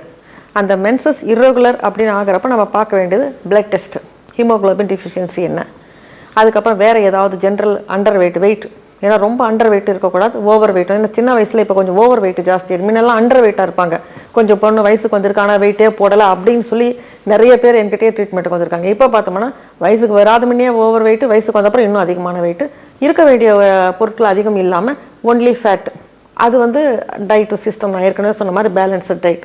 ஏன்னா எல்லாருக்குமே வந்து புதுசாக வந்த இந்த ஃபாஸ்ட் ஃபுட், ஜங்க் ஃபுட் இதில் வந்து ஒரு சாப்பிட்றது ஒரு நாகரிகம்னு நினச்சிக்கிறாங்க, எளிமையாக கிடைக்கிறதுன்னு நினச்சிக்கிறாங்க. இதனால் காசு கொடுத்து சில நோய்கள் வாங்கிக்கிறாங்க. அதை அவாய்ட் பண்ணுறதுக்கு தான் இப்போ இருக்கிற இந்த சின்ன பொண்ணுங்களுக்கெல்லாம் பெற்றோர்கள் வந்து ரெகுலர் மென்சஸ் வரத்துக்கு சரியான பேலன்ஸ்டு டயட். ஏற்கனவே நான் சொன்ன மாதிரி காய்கறிகள், கீரைகள், பழங்கள், இயற்கையான பழங்களை ஜூஸ் பண்ணி குடிக்கணும் அப்படின்னு கூட இல்லாமல் பழங்களை கடித்து சாப்பிட்றது நல்லது. ஏன்னா இப்போ ஒரு ஆப்பிள் பழம் சாப்பிட்றப்போ அதில் இருக்கிற தோலோடு அது சாப்பிட்றப்போ அதில் இருக்கிற நார் சத்தும் வரும், பல்லுக்கும் ஒரு உறுதியாக இருக்கும். ஜூஸ்ன்றது குழந்தைங்களுக்கு, வயசானவங்களுக்கு, நல்ல நார்மலாக மிடில் ஏஜ் இருக்கிறவங்க, சின்ன வயசுக்காரங்களாம் எல்லா பழங்களையுமே கடித்து சாப்பிட்றது ஒரு நல்ல பல்லுக்கு ஒரு எக்ஸசைஸு. டைம் டு டைம் இந்த ஆகாரங்கள் சாப்பிட்றப்ப ஸ்கூல் போயிட்டு வர பசங்களை கூட அந்த டயர்ட்னஸ் தெரியாமல் அவங்க படிப்பு நல்லாயிருக்கும். இன்னும் கொஞ்சம் ஒரு 40 நாள் 50 நாளைக்கு தீட்டு வருதுன்னு வச்சுக்கோங்க, அதுக்கு உடனே ரெகுலர் மாத்திரைகள், உடனே அந்த ஸ்டீராய்ட்ஸ் மாத்திரைகள், 21 மாத்திரைகள், அது இதுன்னு என்னென்ன பேரில் இருக்கோ அதெல்லாம் கொடுத்து உடனே அட்ஜஸ்ட் பண்ணணும்னு நினைக்கிற தாய்மார்களையும் நான் பார்த்துருக்கேன். அந்த மாதிரி செய்யவே கூடாது. வயசுக்கு வந்த பெண்களுக்கு வந்து ஒரு டிஎன்சி பண்ணுறதோ, பெரிய அளவுக்கு சர்ஜரி பண்ணுறதோ, ஸ்டீராய்டு மாத்திரைகள் கொடுத்து ரெகுலர் பண்ணுறதோ இது எதுவுமே செய்யாமல் சின்ன வயசு அவங்களுக்கு நல்ல முறையில் ஆகாரங்கள் கொடுத்து நல்ல பழக்க வழக்கங்களை மேற்கொண்டாலும் அவங்க வந்து நார்மல் ஆகிடுவாங்க. இன்னும் ஒருவேளை அப்படி செய்தும் ஒரு 40 நாளைக்கு ஆகிறாங்கன்றப்போ அதுக்கு அடுத்த ட்ரீட்மெண்ட் கல்யாணம் ஆகிட்டு இல்லற வாழ்க்கையில் ஈடுபடுறப்போ அந்த 40 நாள் ஆகிறவங்க வந்து திருப்பி நார்மலாக அவங்களே 30 டேஸ்க்கு ஆகிடுவாங்க. இது ஒரு பெரிய விஷயமே கிடையாது. இன்றைக்கு கூட பார்க்குற எல்லா பெண்களுமே 25 நாளில் தீட்டாகிறதுக்கும் வருத்தப்படுறாங்க, 35 நாள் ஆகிறதுக்கும் வருத்தப்படுறாங்க. இது ஏதோ ஒரு மாதமான 1ஆம் தேதினா சம்பளம் கொடுக்குறோம் அப்படின்ற மாதிரி கரெக்டாக வர வேண்டிய விஷயம் கிடையாது. நம்ம சாப்பிட்ற சாப்பாட்டில் ஏற்ற இறக்கம் இருக்கும், நம்ம மன உளைச்சல் இருக்கும், பழக்க வழக்கங்கள் சில மாற்றங்கள் இருக்கும். அதை பொறுத்து 25 டேஸில் இருந்து 35 டேஸில் வரது எதுவுமே பெரிய ப்ராப்ளம் கிடையாது. அதே மாதிரி ஓவர் ப்ளீடிங் இல்லைன்னு சொல்லி வருத்தப்படுறவங்களையும் நான் பார்த்துருக்கேன். அது ஒரு பெரிய அந்த 5 நாள் 6 நாள்லாம் ப்ளீடிங் ஆனால் பேஷண்ட் ஆகிடுவாங்க. இன்னும் சொல்லப்போனால் அனிமிக் பேஷண்ட் ஆகிட்டு பெட் பேஷண்ட் ஆகிட்டு நடக்க முடியாத ஆகிடுவாங்க. ஒவ்வொரு பெண்ணுக்குமே 48 மணி நேரம் ப்ளீடிங் ஆனால் போதும். அதுக்கப்புறம் அவங்களுக்கு ஸ்பாட்டிங், அதாவது சில ட்ராப்ஸ் மட்டும் ஆகிட்டு தானாகவே நின்றுடும். அதுதான் ஹெல்த்தியான விஷயம். இந்த இரகுலர் மென்சஸ் இந்த வயசு பொண்ணுங்களுக்கு 30 நாள் 40 நாள் 45 நாள் ஆகுது இல்லையா, அந்த பெண்களுக்கு கல்யாணம் ஆகிட்டா பெரும்பாலும் இப்போ என்கிட்டயே அந்த மாதிரி நிறைய பெண்களை அவங்க தாய்மார்கள் கூப்பிட்டு வருவாங்க. நான் அவங்களுக்கு சொல்கிறது முதல்ல டயட்டு, மேரேஜ் வயசு பொண்ணாக இருந்தால் மேரேஜ், அதுக்கு மேலே இருந்தால் வாங்கன்னு சொல்லியிருக்கிறேன். அப்போ அவங்க நிறைய பேர் வராமையே போயிருக்காங்க. ஏன்னா அந்த டயட்டு வந்து நல்லா பண்ணுது. ஃபேமிலி லைஃப் இல்லற வாழ்க்கை ஈடுபாடுன்றது பெண்களுக்கு ஒரு மாற்றம். அந்த மாற்றத்தில் என்ன, அந்த 40-45 நாளைக்கு தீட்டாகிற பெண்கள் வந்து கண்டிப்பாக 25 to 30 33 அந்த மாதிரி ஆகிடும். இது ஒரு ப்ராப்ளமே கிடையாது. அதே மாதிரி மண் பாத்திர சமையல் நான் பலமுறை சொல்லியிருக்கேன். அந்த மண் பாத்திரத்தில் காய்கறிகள் எல்லாம் சமைச்சு சாப்பிட்டுட்டு இந்த ப்ரிசர்வேட்டிவ்ஸ், அதாவது பதப்படுத்தப்பட்ட உணவுகளும் இந்த ஃபாஸ்ட் ஃபுட்டும் கெமிக்கல்ஸ் அவாய்ட் பண்ணிவிட்டு ரெகுலர் ஃப்ரெஷ் ஆகார முறைகள் சமைச்சு சாப்பிட்றப்போ இரகுலர் மென்சஸ் வந்து ரெகுலர் ஆகிடும். இது விஞ்ஞான ரீதியான உண்மை. என்னுடைய ப்ராக்டிஸில் நான் தினமும் பார்த்துட்டு இருக்கிற விஷயங்கள். மருந்தே இல்லாமல் இப்போ ஒரு 50 டேஸுக்கு ஒரு வாட்டி தான் தீட்டாகிறாங்க ஒரு லேடி இருக்குது கல்யாணமாகி. ஆனால் இப்போ நான் சொல்கிற மாதிரி அவங்க ஃப்ரெஷ் காய்கறிகள், நல்ல வெஜிடபிள்ஸ், அதுக்கப்புறம் மண் பாத்திர சமையல். மண் பாத்திர சமையல் வந்து இந்த வெள்ளையெல்லாம் படுதுன்னு சொல்கிறாங்க இல்லையா, அந்த மாதிரி அதுக்கெல்லாம் வந்து அது ஒரு குளிர்ச்சி தன்மை கொடுக்கக்கூடியது. சினை முட்டை, அதாவது இந்த சினைப்பையிலேருந்து சினை முட்டை சினைஞ்சு அது வெளிவந்து அது வந்து அப்புறம் 14ஆவது நாள் தீட்டு வரும். சில பேருக்கு அது வராமையே தீட்டு வரும். ஆனால் இந்த மண் பாத்திர சமையலில் ஃப்ரெஷ் வெஜிடபிள்ஸ், காய்கறிகள், இந்த முருங்கைக்கீரை இதெல்லாம் நான் சொல்கிறதெல்லாம் சாப்பிட்றப்ப என்ன ஆகும்னா, பெரும்பாலும் அவங்களுக்கு வருஷத்துக்கு ஒரு 12 தீட்டில் வந்து 6 தீட்டு முட்டை வராமல் வருது, 6 தீட்டு தான் முட்டை வந்து வருதுன்னு சொன்னால் கண்டிப்பாக 9-10 தீட்டுகள் வந்து முட்டையோடு வெளிவரும். அதுக்கான அறிகுறிகள் அவங்களுக்கு அந்த வெட்னஸ் அங்கே இருக்கும். அது இல்லற வாழ்க்கை ஈடுபாடும் அதிகரிக்கும், சினை முட்டை சினைக்கிற தன்மையும் அதிகரிக்கும். இது வந்து எளிமையாக இரகுலர் மென்சஸை சால்வ் பண்ணக்கூடியது. இதே மென்சஸ் வந்து ரொம்ப நாள் 3 மாதம் 4 மாதம் வரலன்னு வச்சுக்கோங்க, அப்படிப்பட்டவங்க செய்ய வேண்டியது இந்த டயட் நான் சொல்கிறேன். இந்த ஆகார முறைகள் ப்ளஸ் அவங்க சாப்பிட வேண்டியது வந்து நல்லா இது கொள்ளு இருக்குது இல்லைங்களா, அந்த கொள்ளு வேக வச்சு அந்த தண்ணியில் வந்து வறுக்கக்கூடாது, பச்சையாக வேக வைக்கணும். இதுதான் பச்சையாக வேக வச்ச கஷாயம். இந்த கஷாயத்தில் கொஞ்சம் பெருங்காயத்தூள் போட்டு வாரத்துக்கு 2 வாட்டி சாப்பிடணும். அதே மாதிரி காலையில் வெறும் வயிற்றில் நல்லா வெத்தலையில் ஒரு 3 மிளகு 4 பூண்டு வச்சு வெறும் வயிற்றில் தொடர்ந்து 5 நாளைக்கு மென்னணும். இது என்ன பண்ணும், அவங்களுக்கு எப்போவுமே 60 நாள் வரதை வந்து 40 நாளைக்கு ஆக்கிடும். ஏன்னா ரொம்ப சிம்பிளான மெடிசன்ஸ் இல்லாத நம்ம எந்த அளவுக்கு மென்சஸை வர வச்சுக்கணுன்றது பார்க்குறது. அதே மாதிரி இந்த ஸ்டீராய்ட்ஸ், ஹார்மோனல் இம்பேலன்ஸ்னு வருது இல்லையா, இது வந்து நார்மலாக மெடிசன்ஸ் இல்லாமையே டயட்ஸை பொறுத்து. ஏன்னா நார்மலாக எல்லாருக்குமே புதுசாக ஹார்மோன்ஸ் வரப்போகிறதில்ல, அந்த வயசுக்கு என்ன இருக்கோ அது நடந்துக்கிட்டு இருக்க போகுது. அதை ரெகுலேட் பண்ணுது, அதை வந்து அதனுடைய வேலையை சரிவர செய்ய வைக்கிறது வந்து இந்த டயட்டும் இந்த ஹேபிட்ஸும். இந்த டயட்டில் முக்கியமாக பங்கு வைக்கிறது நான் சொன்ன இந்த கொள்ளு, இந்த எள்ளும் வெல்லமும் மிக்ஸ் பண்ணி அந்த உருண்டைகள் வந்து ஈவினிங்கில் ஒரு வாரத்துக்கு 3 வாட்டி சாப்பிட்றப்போ ரெகுலர் மென்சஸ் வந்துடும். அதே மாதிரி மென்சஸ் டைமில் ப்ளீடிங் கம்மியாக இருக்குன்னு ஃபீல் பண்ணுறவங்க இந்த கொள்ளு தண்ணியை சாப்பிட்றப்போ நார்மலாக வந்துடும். அதே மாதிரி அயன் டெஃபிஷியன்சி இருக்கிறப்போ நான் சொன்ன இந்த முருங்கைக்கீரையில் இருந்து, புதினாவில் இருந்து, கொத்தமல்லியில் இருந்து, பசலைக்கீரை, பொன்னாங்கண்ணி கீரை ரொம்ப நல்லது. ஏன்னா அது வந்து உடலில் வந்து அப்படியே ஒரு ஷைனிங், கோல்டு மாதிரி ஒரு ஷைனிங் கொடுக்குறது. அந்த அங்கத்தை வந்து பொண்ணு மாதிரி மின்ன வைக்கிறோம். அதில் வைட்டமின் சி இருக்குது. அதனால் கண் பார்வைக்கும் அது நல்லது, இந்த இரகுலர் மென்சஸ்க்கும் நல்லது, ஜென்ரல் ஹெல்த்துக்கும் நல்லது. எல்லாமே எல்லா விஷயங்களும் நம்ம கையில் இருக்குது. ஆனால் அந்த கீரையை உட்காந்து உரிக்கணும், அதை நல்லா கழுவணும் மண் இல்லாமல், அதுக்கப்புறம் சமைக்கணும். அதோட இந்த பாசி பருப்புன்னு சொல்லுவாங்கல்ல, பைத்தம் பருப்பு, இந்த பைத்தம் பருப்பு எல்லா பருப்புலையும் விட இதுதான் ரொம்ப பெஸ்ட். இது வந்து இந்த சமையலுக்கு சேர்த்துக்கிட்டு இந்த கீரையோட சேர்த்துக்கிறது, இல்லை பொங்கலாக சேர்த்து சாப்பிட்றது, இல்லை சாம்பாராக சேர்த்து சாப்பிட்றது, இதெல்லாம் வந்து பெண்களுடைய உறுப்புகளுக்கு நல்லா வேலை செய்கிற திறன் அதிகரிக்கும். இதே மாதிரி இப்போ நான் என்னுடைய துறையில் சில பேருக்கு வந்து ஒரு 3 மாதம் இந்த டயட்டெல்லாம் சாப்பிட்டுட்டு நான் சொல்கிற மாதிரி ஹேபிட்ஸோடு வாங்கன்னு சொன்னால் அவங்க பெரும்பாலுமே வந்து நாங்கள் நார்மல் ஆகிட்டோம்னு சொல்கிறத நானே கேட்டிருக்கேன். ஏன்னா எனக்கு வந்து நம்ம மெடிசன் கொடுத்து சரியாக்கக்கூடிய நிலைமை உண்மையாகவே அவங்களுக்கு இருந்தால் நம்ம அதை கொடுக்கணும். அந்த நிலைமையில் இல்லாமல் அவங்க சில ஹேபிட்ஸ் தெரியாமல் நடந்துக்கிட்டு இருக்காங்கன்னு சொல்கிறப்போ நம்ம அந்த அவேர்னஸ் அவங்களுக்கு கொடுக்கணும். ஒரு கன்சல்டேஷனுக்கு வரப்போ நீங்கள் இப்படி இருங்கன்னு சொல்கிறப்போ ரெகுலர் மென்சஸ். இன்னும் சில பேர் என்ன செய்கிறாங்கன்னா, இன்றைக்கு கூட நான் பார்த்துட்டு இருக்கேன், இந்த மென்சஸ் டைமில் யூஸ் பண்ணுற நாப்கின்ஸு பேண்டிஸு எதுவுமே சுத்தமாக மெயின்டைன் பண்ண மாட்டேன்றாங்க. இன்னும் சொல்லப்போனால் அதை யூஸ் அண்ட் த்ரோவாக போட்டுறது தான் ரொம்ப பெஸ்ட்டு என்னை கேட்டால். அதை திருப்பியும் வச்சு திருப்பியும் துவச்சி அது மாதிரி யூஸ் பண்ணக்கூடாது. அது அதனால் வரக்கூடிய அந்த பிளட் கிளாட்ஸ்னால் வரக்கூடிய இன்ஃபெக்ஷன் இருக்கு இல்லையா, அது முதல்ல என்ட்ரன்ஸில் இன்ஃபெக்ஷன் கொடுக்கும். திருப்பியும் சில டைம் அது ஓவர் ஆகிடுச்சுன்னா யூட்ரஸ்லேயே கூட இன்ஃபெக்ஷன் கொடுக்கும். ஸோ அந்த மாதிரி இல்லாமல் அதை ஃப்ரெஷ்ஷாக யூஸ் பண்ணி யூஸ் அண்ட் த்ரோவை தான் தூக்கி போட்டுறது ரொம்ப பெஸ்ட்டு. அது பண்ணுறப்போ அவங்க பிறப்புறுப்புகள் சுத்தமாக இருக்கும். மென்சஸ் டைமில் அவங்களுக்கு எந்த கஷ்டமும் தெரியாது. அவங்க ஒர்க் பாட்டு அவங்க ஆஃபீஸ் போகிறாங்களோ அந்த வார்க்கும் அவங்க தாராளமாக செய்யலாம். ஆனால் அந்த டைமில் கொஞ்சம் குதிச்சு அந்த மாதிரி ஒரு இதெல்லாம் காட்டுற மாதிரி செய்யாமல் உட்காந்து செய்கிற வேலைகள் மட்டும் என்ன இருக்கோ அதை மாதிரி செஞ்சுக்கிட்டு ரெகுலர் மென்சஸை கொண்டு வரணும். ஓவர் ப்ளீடிங்கை தடுக்கணும். ஓவர் ப்ளீடிங் இருக்கிறவங்க கூட அவங்களுடைய ஓவர் ப்ளீடிங் இருக்குன்னு சொன்னாலும் பிளட் டெஸ்ட்டில் தெரிஞ்சு போயிடும் அவங்களுக்கு என்னென்ன ப்ராப்ளம் இருக்குது. எதுவுமே விஞ்ஞான ரீதியாக இப்போ நம்மளுக்கு மருத்துவ பரிசோதனைகள் நிறைய இருக்குது, எளிமையாக இருக்குது. கடுமையான மருத்துவ பரிசோதனை முக்கியமாக கல்யாணம் ஆகாத பெண்ணுக்கு எந்த காரணத்து கொண்டும் இரெகுலர் மென்சஸ்ன்றதுக்காக ஒரு லேப்ரோஸ்கோப்பி பண்ணி பார்த்தா தான் தெரியும், டிஎன்சி பண்ணால் தான் தெரியும், இல்லை ஏதாவது சர்ஜரி பண்ணி பார்த்தா தான் தெரியுன்ற நிலை செய்யக்கூடாது. ஏன்னா நாளைக்கு அவங்க இல்லற வாழ்க்கையில் நல்ல முறையில் ஈடுபடணும், அவங்க குழந்தையும் பெற்றுக்கணும். அதுக்கு எளிமையான மருத்துவ முறைகளை போதும். இது இல்லாமல் அவங்களுக்கு சர்ஜரி பண்ணக்கூடிய கட்டி புண்கள் அது மாதிரி இருந்தால் அது வேற விஷயம். நான் சொல்கிறது வென்லி இரெகுலர் மென்சஸ்க்காக இதை ரெகுலராக பண்ணிக்கிட்டு வர்றப்போ இந்த விஷயத்தினாலே மற்ற விஷயங்கள் கூட அது கர்ப்பப்பை அவங்களுக்கு க்ளீனாக இருக்கும். காய்கறி நார் சத்து அதிகம் சாப்பிட்றதுனால இந்த பரங்கிப்பட்டை அந்த மாதிரி மாத்திரைகள்லாம் சித்த மருத்துவத்தில் இருக்குது. பரங்கிப்பட்டை இருக்குது, நாவற்பழம் பட்டை இருக்குது, அதையும் மிளகும் நல்லா அரைச்சி தண்ணியில் கலந்து கொடுத்தோம்னா ரெகுலர் மென்சஸ் ஆகிடும். ஆனால் இந்த சின்ன சின்ன விஷயங்கள் நீங்கள் வீட்டில் செஞ்சுக்கலாம். வெந்தயம் இருக்குல்ல, வெந்தயத்தில் அவ்வளோ மருத்துவ குணம் இருக்குது. ஒவ்வொரு டெய்லி ஒரு சிட்டிகை வெந்தயம் சாப்பிட்றது எல்லா விதத்துக்கும் பெண்களுக்கு ஆண்களுக்கும் யூஸ் ஆகும். பெண்களுக்கு இந்த அவங்களுடைய பர்சனல் விஷயங்களுக்கு அது ரொம்ப யூஸ் ஆகும். பூண்டு வெந்தயம் ரெண்டும் மிக்ஸ் பண்ணி சாப்பிட்றப்ப வெயிட்டு குறையும், சுகரை கண்ட்ரோல் பண்ணும், வயிறு சுத்தமாக இருக்கும், கொஞ்சம் கேஸ்ட்ரிக் ப்ராப்ளம்லாம் போயிடும். ஸோ இந்த மாதிரி கையில் இருக்கக்கூடிய சின்ன சின்ன விஷயங்கள் எல்லாம் செய்துட்டு இந்த இரெகுலர் மென்சஸ் இது ஒரு பெரிய விஷயம், இதுக்காக நான் அந்த சர்ஜரி பண்ணேன், இதுக்காக நான் இவ்வளோ ஸ்டீராய்ட்ஸ் சாப்பிட்டேன், இதுக்காக நான் லைஃப் லாங் மருந்து சாப்பிட்டுட்டு இருக்கிறேன் அப்படின்ற ஒரு எண்ணம் யார் மனசுலையுமே இருக்கக்கூடாது. அது மாதிரி தேவையும் இல்லைன்றது தான் என்னுடைய அபிப்பிராயம். ஏன்னா எளிய முறையில் இதை பழகிக்கலாம். நான் சொன்ன இந்த நார் சத்து காய்கறிகளால் ஃபைப்ராய்டை குறைச்சிடலாம். இன்னும் சின்ன சின்ன ஃபைப்ராய்ட்ஸ் எல்லாம் என்னுடைய ட்ரீட்மெண்ட்டில் வித்தவுட் சர்ஜரி வித்தவுட் ஸ்டீராய்ட்ஸ் மெடிசனால் டயட்டால் க்ளீனாக வந்துடும். ஏன்னா என்னுடைய ப்ராக்டிஸில் நான் இந்த பிசிஓடிஸ் ஒரு 6 மாதத்தில் இருக்கும், அப்புறம் இருக்காது. ஆனால் திருப்பியும் உடனே வராது. 1 இயர் கூட இல்லாமல் இருந்து கன்சீவ் ஆவாங்க. அதே மாதிரி ஃபைப்ராய்டு போயிடும், திருப்பியும் உடனே வராது. அதை விட பெருசெல்லாம் வருது சர்ஜரி பண்ணிட்டு வரவங்களுக்கு. இதில் அந்த நிலைமையே கிடையாது. மெடிசனாலையும் பழக்க வழக்கங்களாலேயும் உணவாலேயும் சரியாக கூடிய ஒரு பிரச்சனை மீண்டும் வருவதற்கான வாய்ப்பு மிக மிக குறைவு. அந்த நேரத்தில் அவங்களுக்கு என்ன பிரச்சனைகள் இருக்கோ அது சால்வ் ஆகிடும். ஒரு பொண்ணு குழந்தை இருக்குது, குழந்தை இல்லைன்றது வேற விஷயம்.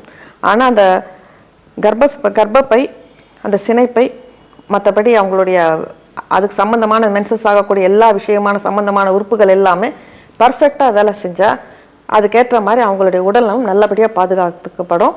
கொஞ்சம் ஒரு 5 நாள் 10 நாள் ஜாஸ்தி ஆகிறத வச்சு சிவியரான ட்ரீட்மெண்ட்டுக்கு போக வேண்டிய அவசியமும் இல்லைன்றது என் அபிப்பிராயம். நீங்கள் உடல் நலத்தில் உணவில் கவனம் செலுத்துங்க, நல்ல பழக்க வழக்கத்தில் கவனம் செலுத்துங்க, மற்ற விஷயங்கள் சுத்தமாக இருக்கிறதுல கவனம் செலுத்துங்க. ஆட்டோமேட்டிக்காக உங்கள் ஹெல்த் நல்லா இருக்கும்.